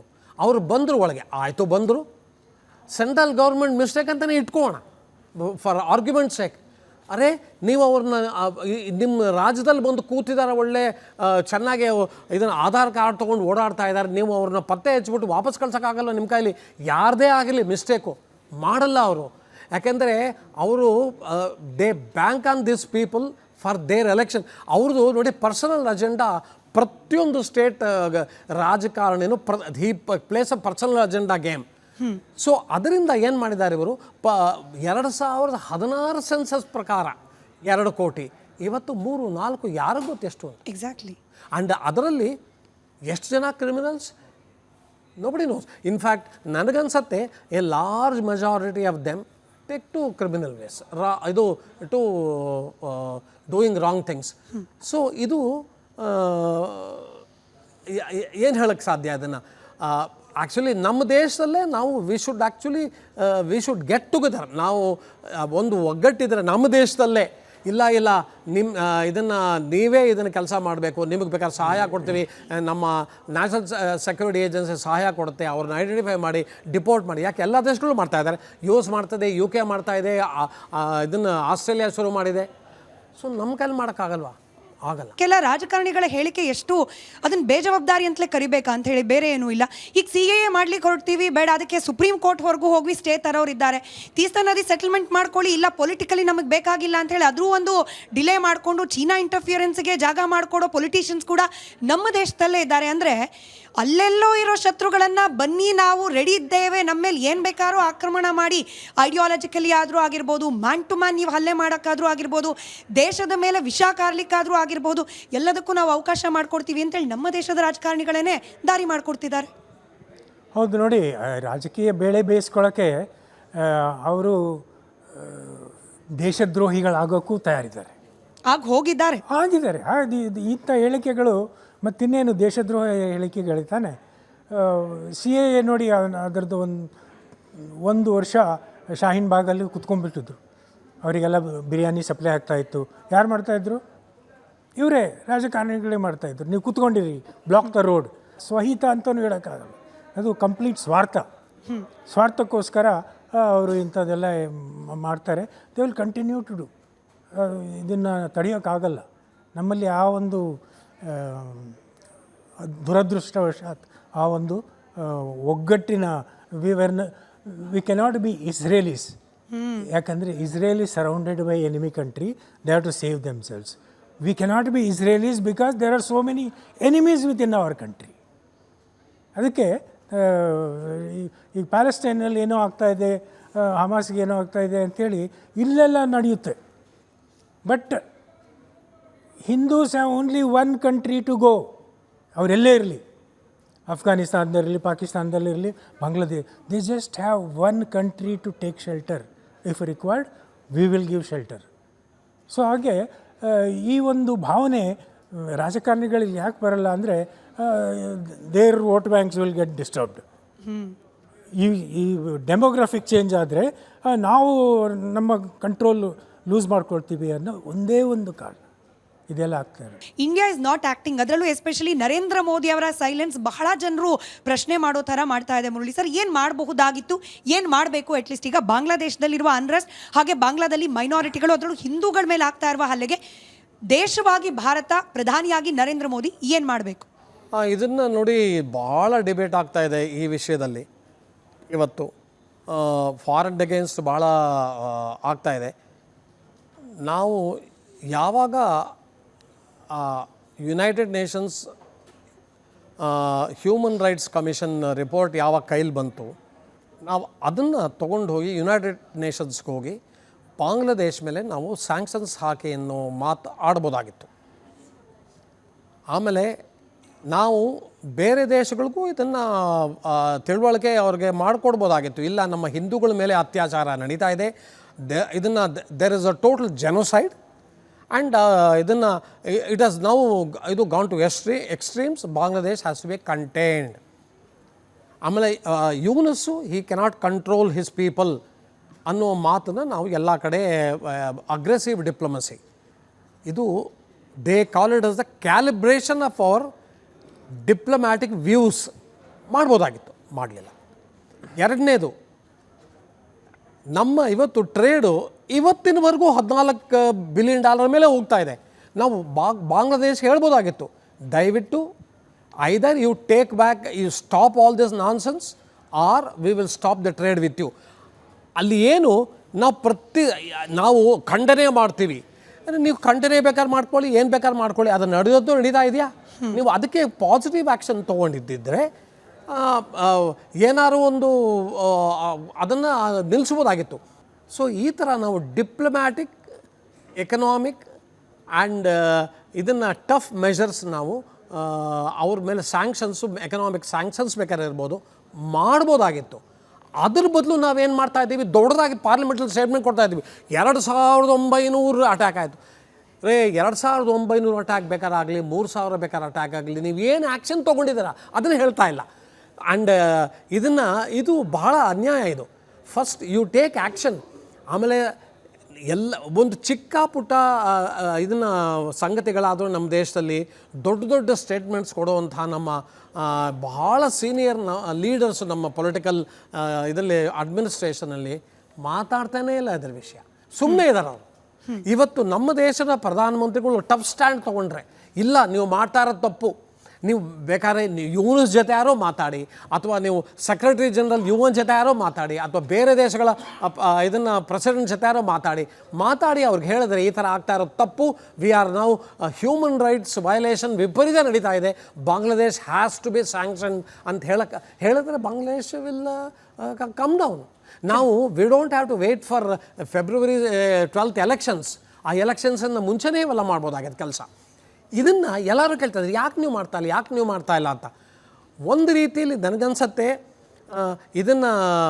ಇದರಲ್ಲಿ ಏನು ಡಿಪ್ಲೊಮ್ಯಾಟಿಕ್ ವಿಕ್ಟ್ರಿ ಇಲ್ಲ. ನಾವು ಫೆಬ್ರವರಿ ತನಕ ಕಾದ್ಬಿಟ್ಟು ಹೊಸ ಗೌರ್ಮೆಂಟ್ ಬಂದ ಮೇಲೆ ಅವ್ರ ಜೊತೆ ವಿ ವಿಲ್ ಎಂಗೇಜ್, ಅವ್ರನ್ನ ಕನ್ವಿನ್ಸ್ ಮಾಡ್ತೀವಿ, ವಿಲ್ ಕಂಟಿನ್ಯೂ ಅವರ್ ಟ್ರೇಡ್ ಅಂತ ಹೇಳೋದ್ರಲ್ಲಿ ಅರ್ಥನೇ ಇಲ್ಲ. ಇವರು ಮಾಡದೇ ಇರೋದು, ಸುಮ್ಮನೆ ಇರೋದು ಸ್ವಲ್ಪ ಒಂಥರ ನಮ್ಮ ದೇಶದ ಜನಕ್ಕೆ ಸ್ವಲ್ಪ ಯೋಚನೆಗೆ ಈಡಾಗಿದೆ. ವೀಕ್ನೆಸ್ ಥರನೇ ಅನಿಸ್ತಾ ಇದೆ ಸರ್. ವೀಕ್ನೆಸ್ ಅಂತ ಹೇಳೋಕ್ಕಿಂತ ಅವರು ನೋಡಿ, ನಾವು ವೇಟ್ ಆ್ಯಂಡ್ ವಾಚ್ ಪ್ರಿನ್ಸಿಪಲಲ್ಲಿ ನಾವು ಎಕ್ಸ್ಪರ್ಟ್ಸು ಈ ಲೈಫ್ ಲಾಂಗ್ ವೇಟ್ ಆ್ಯಂಡ್ ವಾಚೇ ಮಾಡ್ಕೊಂಡ್ಬಂದಿದ್ದೀವಿ. ನಾವು ಯಾವತ್ತೂ ಎಲ್ಲೋ ಯಾರ ಮೇಲೂ ಸಿಂಪಲ್ ಆಗಿ ಅವ್ರು ಹೊಡಿಲಿ, ಹೆಂಗ್ ಹೊಡಿತಾರ ನೋಡ್ಬಿಟ್ಟು ಆಮೇಲೆ ತಿರುಗಿ ಹೊಡಿಬೇಕಾ ಬೇಡ ಯೋಚನೆ ಮಾಡಲ್ಲ. ನಾವು ಹಮಾಸು ಇಸ್ರೇಲಿನ ಹೊಡಿತಾ ಇದೆ ಅನ್ನೋ ಮಾತಾಡೋದ್ ಬದಲು ನಮಗೇನಾಗ್ತಾ ಇದೆ ಆ್ಯಕ್ಚುಲಿ ಅದನ್ನು ಯೋಚನೆ ಮಾಡೋದು ಬಿಟ್ಟು, ಹಮಾಸ್ ಹಂಗೆ ಹೊಡೆದ್ರು, ನೀವು ಹಮಾಸ್ ಯಾವ ಥರ ಬೇಕಾದ್ರೆ ಹೊಡಿಲಿ, ಆದರೆ ನಾವು ಹೊಡೆಸ್ಕೊತಾ ಇದ್ದೀವಲ್ಲ ಅಲ್ಲಿ ಯಾವ ಥರ ಭಾಳ ಬರ್ಬರವಾಗಿ ನಮ್ಮ ಹಿಂದೂಗಳನ್ನ ಸಾಯಿಸ್ತಾ ಇದ್ದಾರೆ. ಅದನ್ನು ನಿಲ್ಲಿಸೋ ಪ್ರಯತ್ನ ಮಾಡೋದು ಬದಲು ನೀವು ಬೇರೆ ವಿಷಯಗಳ ಮೇಲೆ ಇದನ್ನು ಧ್ಯಾನ ಕೊಟ್ಟರೆ, ಗಮನ ಕೊಟ್ಟರೆ ಹೀಗೆ ಆಗೋದು. ಶೇಖ್ ಹಸೀನಾ ಭಾರತದಲ್ಲಿದ್ದಾರೆ, ಹಾಗಾಗೇನೆ ಭಾರತದ ಮೇಲೆ ಕೋಪ. ಶೇಖ್ ಹಸೀನಾನ ವಾಪಸ್ ಕಳಿಸ್ಬಿಟ್ರೆ ಎಲ್ಲ ಸರಿ ಹೋಗುತ್ತೆ ಅನ್ನೋ ಮೂರ್ಖ ಹೇಳಿಕೆಗೆ ಏನು ಹೇಳ್ತೀರಿ ಸರ್? ಶೇಖ್ ಹಸೀನಾಗೆ ಆಗಲೇ ಮರಣದಂಡನೆ ವಿಧಿಸಿಬಿಟ್ಟಿದೆ ಕೋರ್ಟು, ಎಲ್ಲಾದರೂ ಬಿಡ್ತಾರ ಅವ್ರನ್ನ? ನೋಡಿ, ಈ ಧುರಂಧರ್ ಪಿಕ್ಚರ್ ಬಂದಮೇಲೆ ರೆಮಾನ್ ಡಕಾಯ್ತ್ ಭಾಳ ಫೇಮಸ್ ಹೆಸರು. ಇನ್ನೊಬ್ಬ ರೆಹಮಾನ್ ಡಕಾಯ್ತ್ ಲಿಯಾಕತ್ ಏನದು ರೆಹಮಾನ್, ತಾರಿಕ್ ರೆಹಮಾನ್. ತಾರಿಕ್ ರೆಹಮಾನನ್ನು ಡಕಾಯಿತು ಬಾಂಗ್ಲಾದೇಶಕ್ಕೆ ಬಂದು ಇಳಿದ್ದೇನೆ ಮೊನ್ನೆ. ಅವನು ಯಾರು? ಜನರಲ್ ಮುಜಿಬುರ್ ರೆಹಮಾನ್ ಮತ್ತು ಖಾಲಿದಾ ಜಿಯಾ ಅವ್ರ ಮಗ. ಅವನು ಓಡೋಗಿದ್ದು ಇಂಗ್ಲೆಂಡಿಗೆ 17 ವರ್ಷಕ್ಕೆ ಹಿಂದೆ ಆನ್ ದ ಕೇಸ್ ಆಫ್ ಡಕಾಯಿತಿ ಓನ್ಲಿ.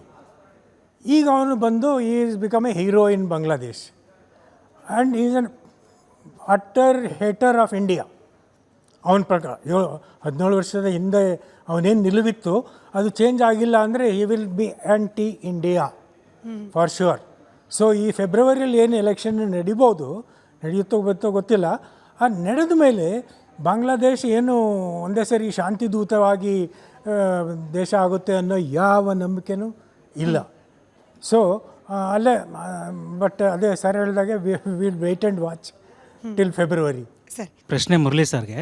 ಬಾಂಗ್ಲಾದೇಶ ವಿಭಜನೆ ಆದಾಗಿಂದ ಸತತವಾಗಿ ಜೊನೋಸೈಡ್ ಆಗ್ತಾಯಿದೆ, ಅತ್ಯಾಚಾರ ಆಗ್ತಾಯಿದೆ, ಟೆಂಪಲ್ಸ್ ಡೆಮಾಲಿಷ್ ಆಗಿದೆ, ಇಷ್ಟೊಂದು ಡಾಕ್ಯುಮೆಂಟು ಆಗಿದೆ ಅಂತ ನೀವು ಹೇಳಿದ್ರಿ. ಮತ್ತು ಅದಕ್ಕೆಲ್ಲ ಕಾರಣ ಅಲ್ಲಿ ಒಂದು ಸಂಸ್ಥೆ ಜಮಾತೆ ಇಸ್ಲಾಂ ಅಂತ. ಇದುವರೆಗೂ ಯಾಕೆ ಹ್ಯೂಮನ್ ರೈಟ್ಸ್ ಅವರು ಬ್ಯಾನ್ ಮಾಡಿಲ್ಲ? ಮತ್ತು UN ಆಗಲಿ ಇಂಟರ್ನ್ಯಾಷನಲ್ ರೆಗ್ಯುಲೇಟರಿ ಬಾಡೀಸ್ ಆಗಲಿ ಅವರೇ ಯಾಕೆ ಸ್ಯಾಂಕ್ಷನ್ ಮಾಡಿಲ್ಲ ಬಾಂಗ್ಲಾದೇಶನ? ಮತ್ತು ನಮ್ಮ ಪೊಲಿಟಿಷಿಯನ್ಸ್ ಯಾಕೆ ರೈಸ್ ಮಾಡ್ತಾ ಇಲ್ಲ? ಇವಾಗ ಇತ್ತೀಚೆಗೆ ಟ್ರೆಂಡ್ ಆಗ್ತಾಯಿದೆ, ಅದರಿಂದ ನರೇಂದ್ರ ಮೋದಿ ಆಗಲಿ ಎಕ್ಸ್ಟರ್ನಲ್ ಅಫೇರ್ಸ್ ಆಗಲಿ ತುಟಿನೇ ಬಿಸ್ತಾ ಇಲ್ಲ. ಟ್ರೆಂಡ್ ಅನ್ನೋ ಪದ ಬಳಕೆ ಮಾಡ್ಬೋದೋ ಗೊತ್ತಿಲ್ಲ ಸರ್. ನಾನು ಅದಕ್ಕೆ ಶುರುವಲ್ಲೇ ಕೇಳಿದೆ, ಪಾಪ್ಕಾರ್ನ್ ತಿನ್ಕೊಂಡು ಪಿಕ್ಚರ್ ನೋಡ್ತಾ ಇದ್ದಾರಾ ಶಾಂತಿ ದೂತರು ಅಂತ ಹೇಳಿ. ಸೇಮ್ ಪ್ರಶ್ನೆ ಸರ್. ಅಲ್ಲ, ಭಾಳ ಒಳ್ಳೆ ತುಂಬ ಸೆನ್ಸಿಬಲ್ ಕ್ವಶನ್ ಹಾಕಿದ್ರಿ ನೀವು. ಈ ಬಾಂಗ್ಲಾದೇಶಲ್ಲಿ ಹಿಂದೂಗಳ ಮೇಲೆ ಅತ್ಯಾಚಾರ ನಡೀತಾ ಇದೆ ಅಂತ ನಾವು ಹೇಳ್ತಾ ಇಲ್ಲ. ಯುನೈಟೆಡ್ ನೇಷನ್ಸ್ ಹ್ಯೂಮನ್ ಇದನ್ನು HRC ರಿಪೋರ್ಟ್ ಕಳಿಸ್ಯಾರ ನಮ್ಮ ದೇಶಕ್ಕೆ.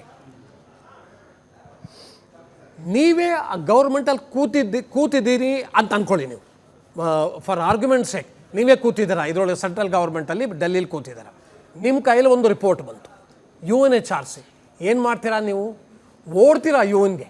ಓಡ್ಬಿಟ್ಟು ನಾವು ಈ ಥರ ರಿಪೋರ್ಟ್ ಬಂದಿದೆ, ನಮ್ಮ ಹಿಂದೂಗಳ ಮೇಲೆ ಇದು ಹ್ಯೂಮನ್ ರೈಟ್ಸ್ ವಯಲೇಷನ್ ಆಗ್ತಾ ಇದೆ, ಜನರಲ್ ಅಸೆಂಬ್ಲಿನ ಕರೆದುಬಿಟ್ಟು ಇದನ್ನು ಬಾಂಗ್ಲಾದೇಶ ಮೇಲೆ ಸ್ಯಾಂಕ್ಷನ್ಸ್ ಹಾಕಿ ಅಂತ ನೀವು ಹೇಳ್ತಾ ಇದ್ದೀರಿ. ನಮ್ಮ ರಾಜಕಾರಣಿಗಳು ಹೇಳಿಲ್ಲ. ಯಾತಕ್ಕೆ? ಅವ್ರಿಗೆ ಹೋಪ್ಸ್ ಇದೆ. ಇಲ್ಲ ನೋಡಿ, ಬಾಂಗ್ಲಾದೇಶಲ್ಲಿ ಇವತ್ತು ಬರೇ ಕೇರ್ ಟೇಕರ್ ಗೌರ್ಮೆಂಟ್, ಅದು ನಾಳೆ ನಿಜವಾದ ಗೌರ್ಮೆಂಟು ಎಲೆಕ್ಷನ್ಸ್ ಆದಮೇಲೆ ಬಂದು ಕೂತ್ಕೊಳ್ಳುತ್ತೆ. ಅಲ್ಲಿ ಡೆಮಾಕ್ರಸಿ ವಿಲ್ ಪ್ರಿವೇಲ್ ಅನ್ನೋವಂತಹ ಭ್ರಮೇಲಿದ್ದಾರೆ. ಡೆಮಾಕ್ರಸಿ ಮೇ ಪ್ರಿವೇಲ್, ನಾ ಇಲ್ಲ ಅಂತ ಹೇಳ್ತಾ ಇಲ್ಲ. ಅದು ಎಂಥ ಡೆಮಾಕ್ರಸಿ? ಅದು BNP ಪ್ಲಸ್ ಜಮಾಯಿತೆ ಇಸ್ಲಾಮಿ ಡೆಮಾಕ್ರಸಿ ಅದು. ಸೊ ಇವ್ರಿಗೂ ಚೆನ್ನಾಗಿ ಗೊತ್ತು. ಅವಾಮಿ ಲೀಗ್ನ ನೀವು ಬ್ಯಾನ್ ಮಾಡಿಬಿಟ್ಟಿದ್ದಾರೆ, ಯಾರೂ ಇಲ್ಲೇ ಇಲ್ಲ, ಹಾಳೂರು ಉಳ್ದವನೇ ಕೂಡ. ಇಷ್ಟೆಲ್ಲ ನಿಮ್ಗೆ ಗೊತ್ತಿದ್ರು ನೀವು ಯಾತಕ್ಕೆ ನೀವು ಆ್ಯಕ್ಷನ್ ತೊಗೊಂಡಿಲ್ಲ ಅಂತ ಇವತ್ತು ನೀವೊಬ್ಬರೇ ಅಲ್ಲ ಸ್ವಾಮಿ, ಇಡೀ ನಮ್ಮ ದೇಶದ ಪ್ರತಿಯೊಬ್ಬ ನಾಗರಿಕ ಕೇಳ್ತಾ ಇದ್ದಾನೆ. ಯಾಕೆ ತೊಗೊಳ್ಳಿಲ್ಲ ನೀವು ಆ್ಯಕ್ಷನ್ನು? ನೀವು ಯಾಕೆ ಇವನ್ನ ದಾಸನ ಆಮೇಲೆ ಮಂಡಲ್ನ ಸಾಯಕ್ಕೆ ಬಿಟ್ರಿ? ಸರ್, ಈಗ ಧರ್ಮದ ಆಧಾರದ ಮೇಲೆ ಈ ಇಷ್ಟೊಂದು ಹಿಂಸೆಗಳು ನಡೀತಾ ಇದೆಯಲ್ಲ, ಇದು ಭಾರತ ದೇಶಕ್ಕೆ ಎಷ್ಟು ಮಟ್ಟಿಗೆ ಪ್ರಭಾವ ನೀಡ್ತಾ ಇದೆ? ಇದಕ್ಕೆ ಯಾಕೆ ರಾಜಕಾರಣಿಗಳ ಒಂದು ಮಾತನ್ನು ಹೊರಗಡೆ ಬಿಡ್ತಾ ಇಲ್ಲ? ಒಂದು ಕ್ವಶನು. ಎರಡನೇದು, ಗಡಿಯಲ್ಲಿ ನೀವು ಸೈನಿಕರು ನಮ್ಮ ಗಡಿಗೋಸ್ಕರ ಕಾಪಾಡ್ತಾ ಇದ್ದೀರಾ, ಆದರೆ ಮಾನವೀಯತೆಗೋಸ್ಕರ ಯಾರು ಕಾಪಾಡ್ತಾ ಇದ್ದಾರೆ? ನೋಡಿ, ಜನರಲ್ ಬಿಪಿನ್ ರಾವತ್ ಒಂದು ಮಾತು ಹೇಳ್ತಾ ಇದ್ರು, India has to fight 2.5 front war ಅಂತೇಳಿ. 2 ಫ್ರಂಟ್ ಅಂದರೆ ಒಂದು Pakistan, India and China and India. ಅಲ್ಲಿ ವ್ಯವಸ್ಥಿತವಾದ ಸೇನೆ ಇದೆ, ಗಡಿ ಕಾಯ್ತಾರೆ ಅವ್ರು, ನೀವೇನು ಅದ್ರ ಬಗ್ಗೆ ಚಿಂತೆ ಮಾಡಬೇಕಾಗಿಲ್ಲ. ಈ 0.5 ಆಂತರಿಕ ಶತ್ರುಗಳು ಏನಿದ್ದಾರೆ ಅವರನ್ನು ಯಾರು, ಅದು ಅವರು ಸೈನಿಕರು ಮಾಡಬೇಕಾ, ಪೊಲೀಸರು ಮಾಡಬೇಕಾ, ಅಥವಾ ನಾವು ನೀವು ಮಾಡಬೇಕಾ? ನಾವು ನೀವು ಮಾಡಬೇಕು. ಯಾಕಂದರೆ ಇವರು ವಿಶ್ವವಿದ್ಯಾಲಯಗಳಲ್ಲಿ ತುಂಬಿಕೊಂಡಿದ್ದಾರೆ, ರಾಜಕೀಯ ಪಕ್ಷಗಳಲ್ಲಿ ತುಂಬಿಕೊಂಡಿದ್ದಾರೆ, ಶಾಲಾ ಕಾಲೇಜುಗಳಲ್ಲಿ ತುಂಬಿಕೊಂಡಿದ್ದಾರೆ. ನಿಮ್ಮ ಮನೆ ಪಕ್ಕದಲ್ಲಿ ಇರ್ತಾರೆ ರೀ. ಅವರು ನಾವು ಗುರುತಿಸೋಕ್ಕಾಗಲ್ವಾ?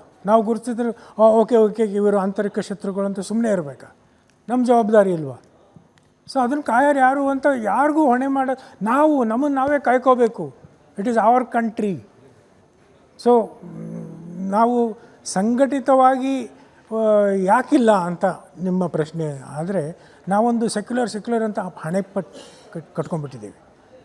ಸೊ ನಾವೇನಾದರೂ ಮಾಡಿದರೆ ಕಮ್ಯುನಲ್, ನಮ್ಮ ದೇವಸ್ಥಾನದಲ್ಲಿ ಏನಾದರೂ ಮಾಡಿದರೆ ಕಮ್ಯುನಲ್, ನಮ್ಮ ಧರ್ಮದ ಬಗ್ಗೆ ಹೇಳಿಕೆ ಕೊಟ್ಟರೆ ನಾವು ಕಮ್ಯುನಲ್. ಬಟ್ ಅವ್ರು ಏನು ಮಾಡಿದರು, ಸೆಕ್ಯುಲರ್. ನನ್ನ ಪ್ರಶ್ನೆ ಏನಂದರೆ, ಆ ಬಾಂಗ್ಲಾದೇಶದವ್ರಿಗೆ ತಿನ್ನಕ್ಕೆ ಬಂದಿಲ್ಲ ಅನ್ನೋರ ಕೈಲಿ ತೊಗೊಂಡೋಗಿ ಗನ್ ಕೊಟ್ಟರೆ ಇನ್ನೇನಾಗುತ್ತೆ ಸರ್? ಹಾಗಾಗಿ ಅಂಥವ್ರ ಕೈಲಿ ಶಿಕ್ಷಣ ಇಲ್ದಿದ್ದಕ್ಕೆ ಪೆನ್ ಕೊಡ್ತಾ ಇದ್ರೆ ಈ ಶಿಕ್ಷೆ ಅನುಭವಿಸುವಂಥ ಪರಿಸ್ಥಿತಿ ನಿರ್ಮಾಣ ಆಗ್ತಾ ಇರಲಿಲ್ಲ. ಇವ್ರದಕ್ಕೆ ಪೂರಕವಾಗಿ ಸರ್ ಇವ್ರು ಹೇಳಿದ್ರಲ್ಲಿ ಅಂದರೆ ಬಂದ್ ತಿನ್ನಕ್ಕೂ ಗತಿ ಇಲ್ದವ್ರ ಕೈಯಲ್ಲಿ ಗನ್ ಅಂತ ಹೇಳಿ ಕೊಡ್ತಿರೋರು ಯಾರು ಅಂತ. ಚೈನಾ, ನಾವು ಸ್ಟ್ರಿಂಗ್ ಆಫ್ ಪರ್ಲ್ಸ್ ಬಗ್ಗೆ ಪದೇ ಪದೇ ಮಾತನಾಡ್ತಿದ್ವಿ. ನಾನು ಆಗಲೇ ಕೇಳ್ತಿದ್ದೆ, ಅಮೇರಿಕಾಗೆ ಚೈನಾಗೆ ನಿಜವಾಗ್ಲೂ ಅಲ್ಲೊಂದು ಫ್ರೀ ಆ್ಯಂಡ್ ಫೇರ್ ಎಲೆಕ್ಷನ್ ಆಗೋದು ಬೇಕಾ ಅಂತ ಹೇಳಿ. ಸೊ ಇದೆಲ್ಲವನ್ನ ಒಳಗೊಂಡಂತೆ ಬಾಂಗ್ಲಾದೇಶದ ಕೈಯಲ್ಲಿ ಗನ್ ಕೊಡ್ತಿರುವವರು ಸ್ಟೂಡೆಂಟ್ಗಳ ತಲೆಯಲ್ಲಿ ಇನ್ನೊಬ್ಬರನ್ನ ಕೊಲ್ಲಬೇಕು ಅನ್ನೋ ಮನಸ್ಥಿತಿಯನ್ನು ತರ್ತಿರೋರು ಯಾರು ಅಂತ. ಅಲ್ಲಿ ತರ್ತಾ ಇರೋರು ಅವ್ರ ಜನನೇ. ನಾವು ಅವ್ರು ಮಾಡೋ ತಪ್ಪು ಅಂತ ಯಾವತ್ತೂ ನಮ್ಗೆ ಹೇಳೋಕ್ಕಾಗಲ್ಲ. ಆದರೆ ಇವತ್ತು ಎಲ್ಲರೂ ಕೇಳ್ತಾ ಇರೋದು, ಯಾತಕ್ಕೆ ಏನೂ ಆಗ್ತಾ ಇಲ್ಲ, ಯಾತಕ್ಕೆ ನಾವು ಅವ್ರನ್ನ ಬಾಂಗ್ಲಾದೇಶಲ್ಲಿ ಆ ಅಮಾಯಕರನ್ನ ಬಿಟ್ಟುಬಿಟ್ಟಿದ್ದೀವಿ ಸಾಯಕ್ಕೆ ಅನ್ನುವಂಥ ಪ್ರಶ್ನೆ ಎಲ್ಲರ ತಲ್ಲೂ ಬರ್ತಾ ಇದೆ. ಆದರೆ ಯಾರಿಗೂ ಗೊತ್ತು, ನಾವು ಈಗ ನಿಜವಾಗ್ಲೂ ಎಲ್ಲ ವಿಷಯಗಳು ನಮಗೆ ಗೊತ್ತಿಲ್ಲ. ವಿದೇಶಾಂಗ ಸಚಿವಾಲಯದಲ್ಲಿ ಏನಾಗ್ತಾ ಇದೆ, ಅಥವಾ ನಮ್ಮ ಹೋಮ್ ಮಿನಿಸ್ಟ್ರಿಲಿ, ಅಥವಾ ನಮ್ಮ ಇದರೊಳಗೆ ನಮ್ಮ ಇದು ದೇಶದ ಪ್ರಧಾನಮಂತ್ರಿಗಳ ಆಫೀಸಲ್ಲಿ ಏನಾಗ್ತಿದೆ ಅನ್ನೋದು ಹೇಳೋಕ್ಕಾಗಲ್ಲ, ನಮಗೆ ಗೊತ್ತಿಲ್ಲ ಅದು ವಿಷಯ. ಆದರೆ ಒಳ್ಳೇದು ಆಗಬಹುದು ಅನ್ನೋ ಒಂದು ಆಸೆನೂ ಇದೆ. ನೋಡಿ, ನೀವು ಹೇಳಿದ್ರಿ ಪೆನ್ ಕೊಟ್ಟಿದ್ದರೆ ಸರಿ ಹೋಗ್ತಿತ್ತು ಅಂತ. ಕೆಂಪು ಕೋಟೆಯಲ್ಲಿ ಆತ್ಮಾಹುತಿ ಮಾಡಿಕೊಂಡು ಡಾಕ್ಟರ್ ಅವನು, ಪೆನ್ ಇತ್ತು ಅವನ ಹತ್ರ, but he blasted himself. So ಅದರಿಂದ ಸರಿಯಾಗುತ್ತೆ ಅಂತ ನನಗೆ ನಂಬಿಕೆ ಇಲ್ಲ. It is something to do with the DNA. ಈಗ UN ದವರು ಯಾವ ಕ್ರಮ ತಗೋತಾ ಇಲ್ಲ ಬಾಂಗ್ಲಾದೇಶದಲ್ಲಿ ಅಲ್ಪಸಂಖ್ಯಾತರ ಮೇಲೆ ಆಗುವಂಥ ದೌರ್ಜನ್ಯ ಮೇಲೆ. ಈಗ ನಾವು ಪಕ್ಕದಲ್ಲಿದ್ದೀವಿ, ನಾವು ನಮ್ಮ ಸಾಮರ್ಥ್ಯವನ್ನು ಉಪಯೋಗ ಮಾಡಿ ಆ ದೌರ್ಜನ್ಯವನ್ನು ತಡೆಯುವ ಪ್ರಯತ್ನ ಮಾಡ್ಬೋದಲ್ಲ, ನಾವು ಯಾಕೆ ಮಾಡ್ತಾ ಇಲ್ಲ? ಅಂದರೆ ವಾರ್ ಆಗಬೇಕಾ ಅಂತ ಈ ಪ್ರಶ್ನೆ ಸುಮಾರು ಜನಕ್ಕಿದೆ ಸರ್. ಭಾರತ ಯಾಕೆ ಯುದ್ಧಕ್ಕೆ ಮುಂದಾಗ್ತಿಲ್ಲ ಬಾಂಗ್ಲಾದೇಶದ ವಿರುದ್ಧ ಅಂತ? ಈ ಪ್ರಶ್ನೆ ಸಹಜವಾಗಿ ಬರೋದು ಬಹಳ ಸಹಜ. ಯಾಕೆ ನಾವು ಯುದ್ಧ ಮಾಡೋಕ್ಕಾಗಲ್ಲ? ಯುದ್ಧ ಅನ್ನೋ ಟ್ರ್ಯಾಪಲ್ಲಿ ನಾವು ಏನು ಮಾಡಿದ್ರೂ ಸಿಕ್ಕಾಕೋಬಾರ್ದು. ನಾನು ನಿಮಗೆ ಮೊದಲೇ ಹೇಳಿದೆ, ಬಾಂಗ್ಲಾದೇಶ್ ಅವರು ನಮ್ಮ ಶತ್ರುಗಳಲ್ಲ. ಅವರು ನಮ್ಮ ಶತ್ರುಗಳು ಬೇರೆ ಕಡೆ ಇದ್ದಾರೆ. ಎರಡನೇದು, ನಿಮಗೆಲ್ಲ ಚೆನ್ನಾಗಿ ಗೊತ್ತು, ನೀವೆಲ್ಲ 1971 ವಾರ ಹೀರೋಸ್ ಎಲ್ಲ ನೀವು ಹೋಗ್ತಾನೆ. ಬಾಂಗ್ಲಾದೇಶಲ್ಲಿ ಯಾವ ಥರ ಟೆರೇನ್ ಇದೆ, it is not easy battle field. ನಿಮಗೆ ಬಾಂಗ್ಲಾದೇಶಲ್ಲಿ ಎಂತೆಂಥ ಕ್ಯಾಂಪೇನ್ ಆಯಿತು 1971 ಎಲ್ಲ ನಿಮಗೆ ಚೆನ್ನಾಗಿ ಗೊತ್ತು. ಈಗ ತಿರುಗಿ ಅಲ್ಲೇ ಹೋಗಿ ಸಿಕ್ಕಾಕೊಳ್ಳೋದ ನಾವು. ನಮ್ಮ ದೇಶದ ಸೈನಿಕರು ಯುದ್ಧ ಮಾಡಿ ಸಾಯಲ್ಲ, ಅಲ್ಲಿ ಆ ನೀರು ಕೊಚ್ಚೆ ಕೊಳೆಯಿಂದ ಕಾಯಿಲೆ ಬಂದು ಸಾಯ್ತಾರೆ. ಯಾತಕ್ಕೆ ನಮ್ಮ ದೇಶದ ಸೈನಿಕರನ್ನು ಕಳಿಸ್ಬೇಕು ಅಲ್ಲಿಗೆ? ನೆಸೆಸಿಟಿನೇ ಇಲ್ಲ. ಯಾವ ಥರ ಅವರು ಬಾಂಗ್ಲಾದೇಶ್ಗೆ, ಆ ಬಾಂಗ್ಲಾದೇಶ ಆ್ಯಕ್ಚುಲಿ ಅವ್ರಿಗೆ ಬಗ್ಗು ಬಡಿಬೇಕಾದ್ರೆ ನಾವು ನಮ್ಮ ದೇಶದಲ್ಲೇ ಕೂತ್ಕೊಂಡು ಹೊಡಿಬೋದು, ಎಲ್ಲ ಬಿಯಾಂಡ್ ವಿಜುವಲ್ ರೇಂಜ್ ಎಲ್ಲ ಇದೆ ನಮ್ಮ ಹತ್ರ. ಆದರೆ ಅದರಿಂದ ನಮಗೆ ಏನೂ ಪ್ರಯೋಜನ ಆಗಲ್ಲ. ಬಾಂಗ್ಲಾದೇಶಲ್ಲಿ ಪೊಲಿಟಿಕಲ್ ಸ್ಟೆಬಿಲಿಟಿ ಇದ್ದರೆ ನಮಗೆ ಒಳ್ಳೆಯದು.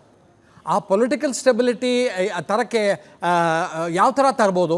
ಒಂದು, ನೀವು ಕಾಯ್ತಾನೇ ಇರಿ, ಯಾವತ್ತೋ ಒಂದು ದಿವಸ ಒಳ್ಳೆಯ ಸರ್ಕಾರ ಬರುತ್ತೆ, ಒಳ್ಳೆ ಕೆಲಸ ಮಾಡುತ್ತೆ, ನಾವು ಲೈಫ್ ಲಾಂಗು ನಾವೆಲ್ಲ ಕಾಯ್ಕೊಂಡೇ ತಲೆ ಬೆಳಗಾಗಿರೋದು ಅಲ್ವಾ?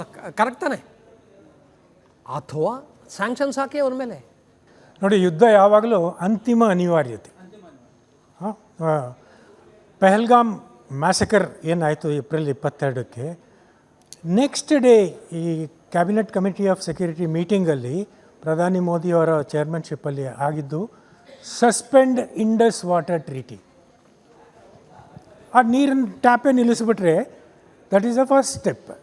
ಬಾಂಗ್ಲಾದೇಶದಲ್ಲೂ ಅಷ್ಟೇ, ಅದಾನಿ ನಾಳೆ ಪವರ್ ಕೊಡಲಿಲ್ಲ ಅಂದರೆ there textile mills will close. If I'm correct, 900 ಕೋಟಿ something is pending still. $840 million ಬಾಂಗ್ಲಾದೇಶದಿಂದ ಬರಬೇಕಾಗಿರೋದು Adani company, right? As you said, human rights ಅವರು UN ಅವರು ಹೇಳಿದರು ಬಾಂಗ್ಲಾದೇಶು ಅಲ್ಲಿ ಹ್ಯೂಮನ್ ವೈಲೇಷನ್ ಆಗ್ತಾ ಐತೆ ಅಂತ. ಸರ್, ಇಲ್ಲಿ ನಮ್ಮದು ಮಣಿಪುರಲ್ಲಿನೂ ಆಗ್ತಾ ಐತೆ ಸರ್. ಅದು ಯಾರಕ್ಕೆ ಸರ್? ಯಾರಿಗೇನು ಕಾಣಿಸ್ತಾ ಇಲ್ಲ ಅದು? ಅಲ್ಲ, ಆ್ಯಕ್ಚುಲಿ ನೋಡಿ, ಕುಕಿ ಮೈಟಿ ಗಲಾಟೆ ಅದು ತುಂಬ ವರ್ಷಗಳಿಂದ ನಡೀತಾ ಇದೆ. ನಮ್ಮ ದೇಶದ ಪ್ರಧಾನಿ, ನಮ್ಮ ದೇಶದ ಗೃಹ ಸಚಿವರು ಬೇಕಾದಷ್ಟು ಎಫರ್ಟ್ ಹಾಕಿದ್ದಾರೆ. ನಾವು ಒಂದು ಇದ್ದಕ್ಕಿದ್ದಂಗೆ ನಾವು ಒಂದು ಇದನ್ನು ನಿರ್ಣಯಕ್ಕೆ ಬರಬಾರ್ದು. ಯಾರು ಏನು ಮಾಡೇ ಇಲ್ಲ ಅಂತ ತಪ್ಪು, ಯಾರು ಏನು ಮಾಡಿಲ್ಲ ಅನ್ನೋದು ತಪ್ಪು.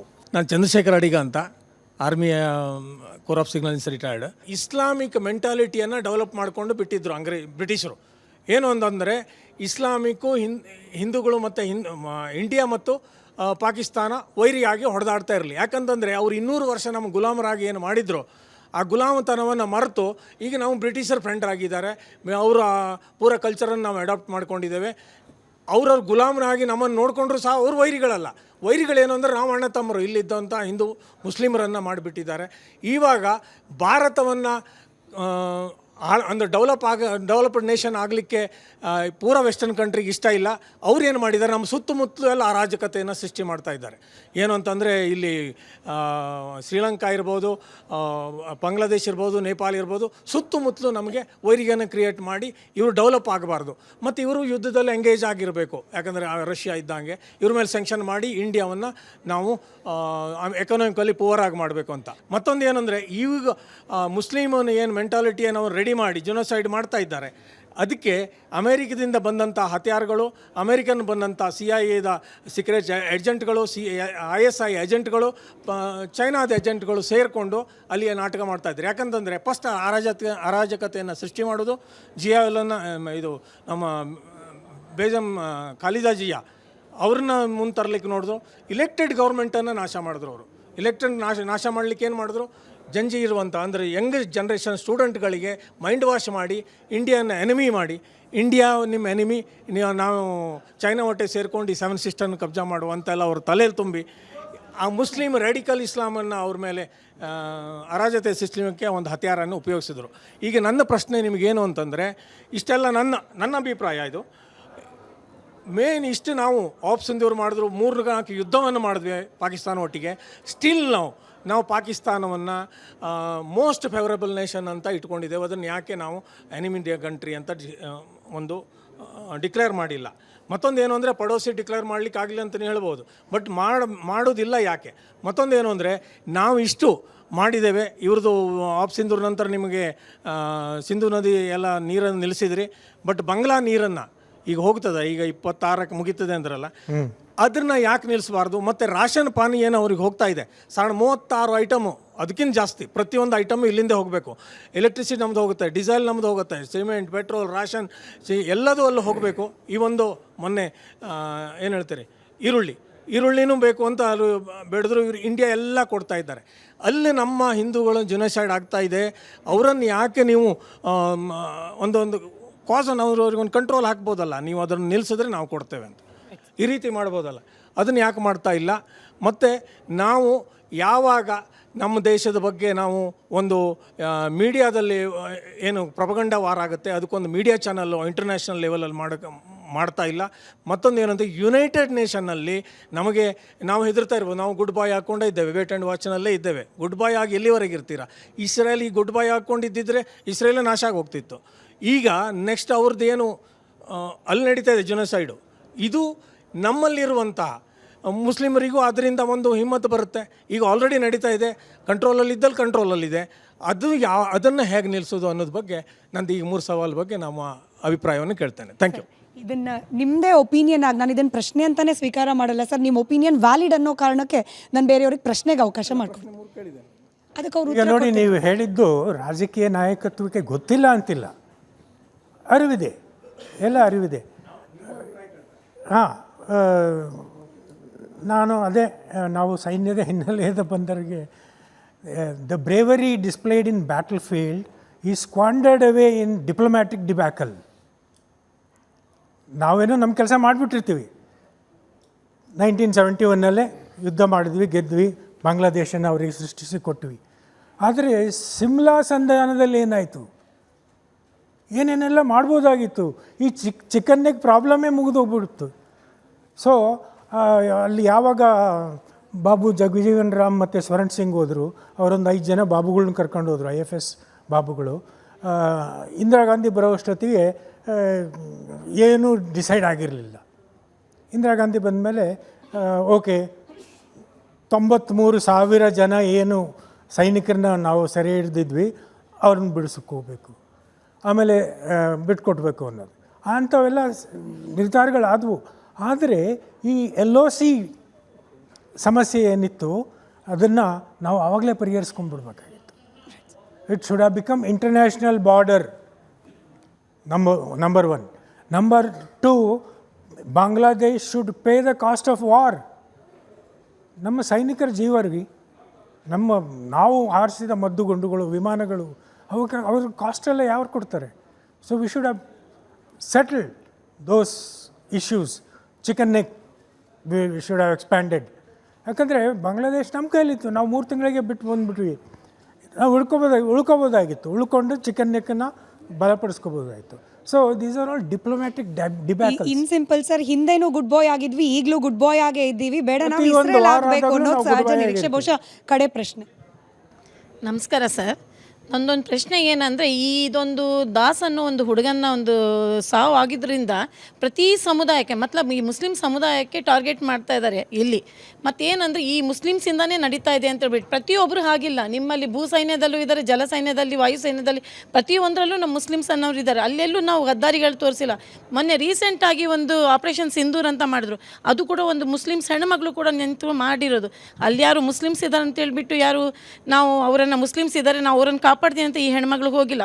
ನಮ್ಮ ದೇಶಕ್ಕಾಗಿಯೂ ನಮ್ಮ ಮುಸ್ಲಿಮ್ಸ್ ಅವರು ಜೀವ ತ್ಯಾಗ ಮಾಡಿದ್ದಾರೆ. ಹಾಗಿದ್ದಾಗ ಮೊದಲಿನ ಸಾರಿ ಪ್ರತಿಯೊಂದು ಇದು ಮುಸ್ಲಿಮ್ಸಿಗೆ ಟಾರ್ಗೆಟಾಗಿ ಮಾತಾಡಿಲ್ಲ, ಬೇರೆ ಸಾರಿ ಪ್ರತಿ ಸಾರಿನೂ ಮುಸ್ಲಿಮ್ಸಿಂದನೇ ನಡೀತಿರೋದು ಅಂತಿದ್ದಾರೆ. ಇದರಲ್ಲಿ ಎಲ್ಲ ನಮ್ಮ ಮುಸ್ಲಿಂ ಸಮುದಾಯಕ್ಕೆ ಎಲ್ಲರಿಗೂ ಟಾರ್ಗೆಟ್ ಮಾಡೋದು ಸರಿ ಇದೆಯಾ ಸರ್? ಅದರಲ್ಲಿ ಎಲ್ಲಾದರೂ ಗದ್ದಾರಿಗಳು ಮಾಡಿದಾರ ಸೈನ್ಯದಲ್ಲಾದರೂ ಎಂದಾದರೂ? Every Muslim is not a criminal, but every criminal is a Muslim. Muslim ಸಮುದಾಯನ ಯಾರೂ ಟಾರ್ಗೆಟ್ ಮಾಡಿಲ್ಲ, ಯಾರೂ ಮಾಡಿಲ್ಲ. ನಾವು ಇವತ್ತು ಮಾತು ಹೇಳಲಿಲ್ಲ, ಯಾರೂ ಮಾಡಿಲ್ಲ. ನಮ್ಮ ದೇಶದಲ್ಲಿ ನಾವೆಲ್ಲ ಒಟ್ಟಿಗೆ ಇದ್ದೀವಿ. ಮುಸ್ಲಿಮ್ಸು, ಕ್ರಿಶ್ಚಿಯನ್ಸು, ಹಿಂದೂಸು, ಎಲ್ಲ ಧರ್ಮದವರು ಒಟ್ಟಿಗೆ ಸುಖವಾಗಿ ನಮ್ಮ ದೇಶದ ಸಂವಿಧಾನದ ಪ್ರಕಾರ ಇದ್ದೀವಿ. ಯಾರು ಏನು ಭೇದ ಭಾವ ಇಲ್ಲ. ಸರ್, ನನ್ನ ಪ್ರಶ್ನೆ ಏನಂದರೆ, ತಾವು ಆವಾಗಲೇ ಹೇಳಿದ್ರಿ ನಾವು ಸ್ಲೋ ಆಗಿ ನಡೀತಾ ಇದ್ದೀವಿ, ವೇಟ್ ಆ್ಯಂಡ್ ವಾಚಲ್ಲಿ ಇದ್ದೀವಿ ಅಂತ. ಆದರೆ ಇದನ್ನು ಮುಂದೆ ಬರುವ ಚುನಾವಣೆಗೆ ನಮ್ಮ ಬೇರೆ ರಾಜ್ಯದಲ್ಲಿ ಏನು ಚುನಾವಣೆ ಆಗ್ತಾ ಇದೆ ಅದಕ್ಕೆ ಆ ಪರಿಣಾಮ ಮಾಡಿಕೊಂಡು ಅದರಲ್ಲಿ ಬೆಳೆ ಬೆಳೆಸ್ಕೊಳ್ಳೋಂಥ ಕೆಲಸ ಮಾಡ್ತಾ ಇರ್ಬೋದಾ? ಮಾಡ್ತಾರೆ, ಖಂಡಿತ ಮಾಡ್ತಾರೆ. ಇಂಥದ್ರಲ್ಲೆಲ್ಲ ನಮ್ಮ ರಾಜಕೀಯ ಧುರೀಣರು ಎಕ್ಸ್ಪರ್ಟ್. ಅವರಿಗೆ ಏನಾದರೂ ಒಂದು ಸಣ್ಣ ವಿಷಯ ಸಿಕ್ಕರೆ that will become election plan ಮಾಡ್ತಾರೆ. ಇದರ ಪರಿಣಾಮನೂ ಆಗ್ಬೋದು. ಈ ಬಾಂಗ್ಲಾದೇಶ ಹುಟ್ಟಿನಿಂದ ಹಿಡಿದುಬಿಟ್ಟು ಈಗಿನ ಪರಿಸ್ಥಿತಿವರೆಗೆ, ಹಾಗೆ ಭಾರತದ ಮೇಲೆ ಆಗ್ತಿರುವ ಪರಿಣಾಮ, ಅದಕ್ಕೆ ಸೊಲ್ಯೂಷನ್ವರೆಗೂ ಬಹುಶಃ ಇದೊಂದು ಡಿಸ್ಕಷನ್ ಟೆಕ್ಸ್ಟ್ ಬುಕ್ ರೀತಿಯಲ್ಲಿ ಆಯ್ತಾ ಅಂಥೇಳಿ ಯಾರಿಗೆ ಯಾವುದೇ ಪಾಯಿಂಟ್ನಲ್ಲಿ ಅನುಮಾನ ಇದ್ರೂ ಕೂಡ ಶುರುವಿನಿಂದ ಕೊನೆವರೆಗೂ ಡಿಬೇಟ್ ನೋಡಿದ್ರೆ ಎಲ್ಲದಕ್ಕೂ ಇಬ್ಬರು ಉತ್ತರ ಕೊಟ್ಟಿದ್ದಾರೆ. ಅದಕ್ಕಾಗಿ ಥ್ಯಾಂಕ್ ಯು ಸೋ ಮಚ್ ಇಬ್ಬರ ಸಮಯಕ್ಕಾಗಿ, ಹಾಗೆ ನಿಮ್ಮಿಬ್ಬರ ಉತ್ತರಕ್ಕಾಗಿ, ಹಾಗೆ ನಿಮ್ಮೆಲ್ಲರಿಗೂ ಕೂಡ ಧನ್ಯವಾದ ಕಾರ್ಯಕ್ರಮದಲ್ಲಿ ಭಾಗಿಯಾಗಿದ್ದಕ್ಕೆ. ಇದಾಗಿತ್ತು ಇವತ್ತಿನ ಮಹಾಭಾರತ ಚರ್ಚಾ ಕಾರ್ಯಕ್ರಮ. ನೋಡ್ತಾ ಇರಿ ರಿಪಬ್ಲಿಕ್ ಕನ್ನಡ, ಇದು ನಿಮ್ಮ ಧ್ವನಿ.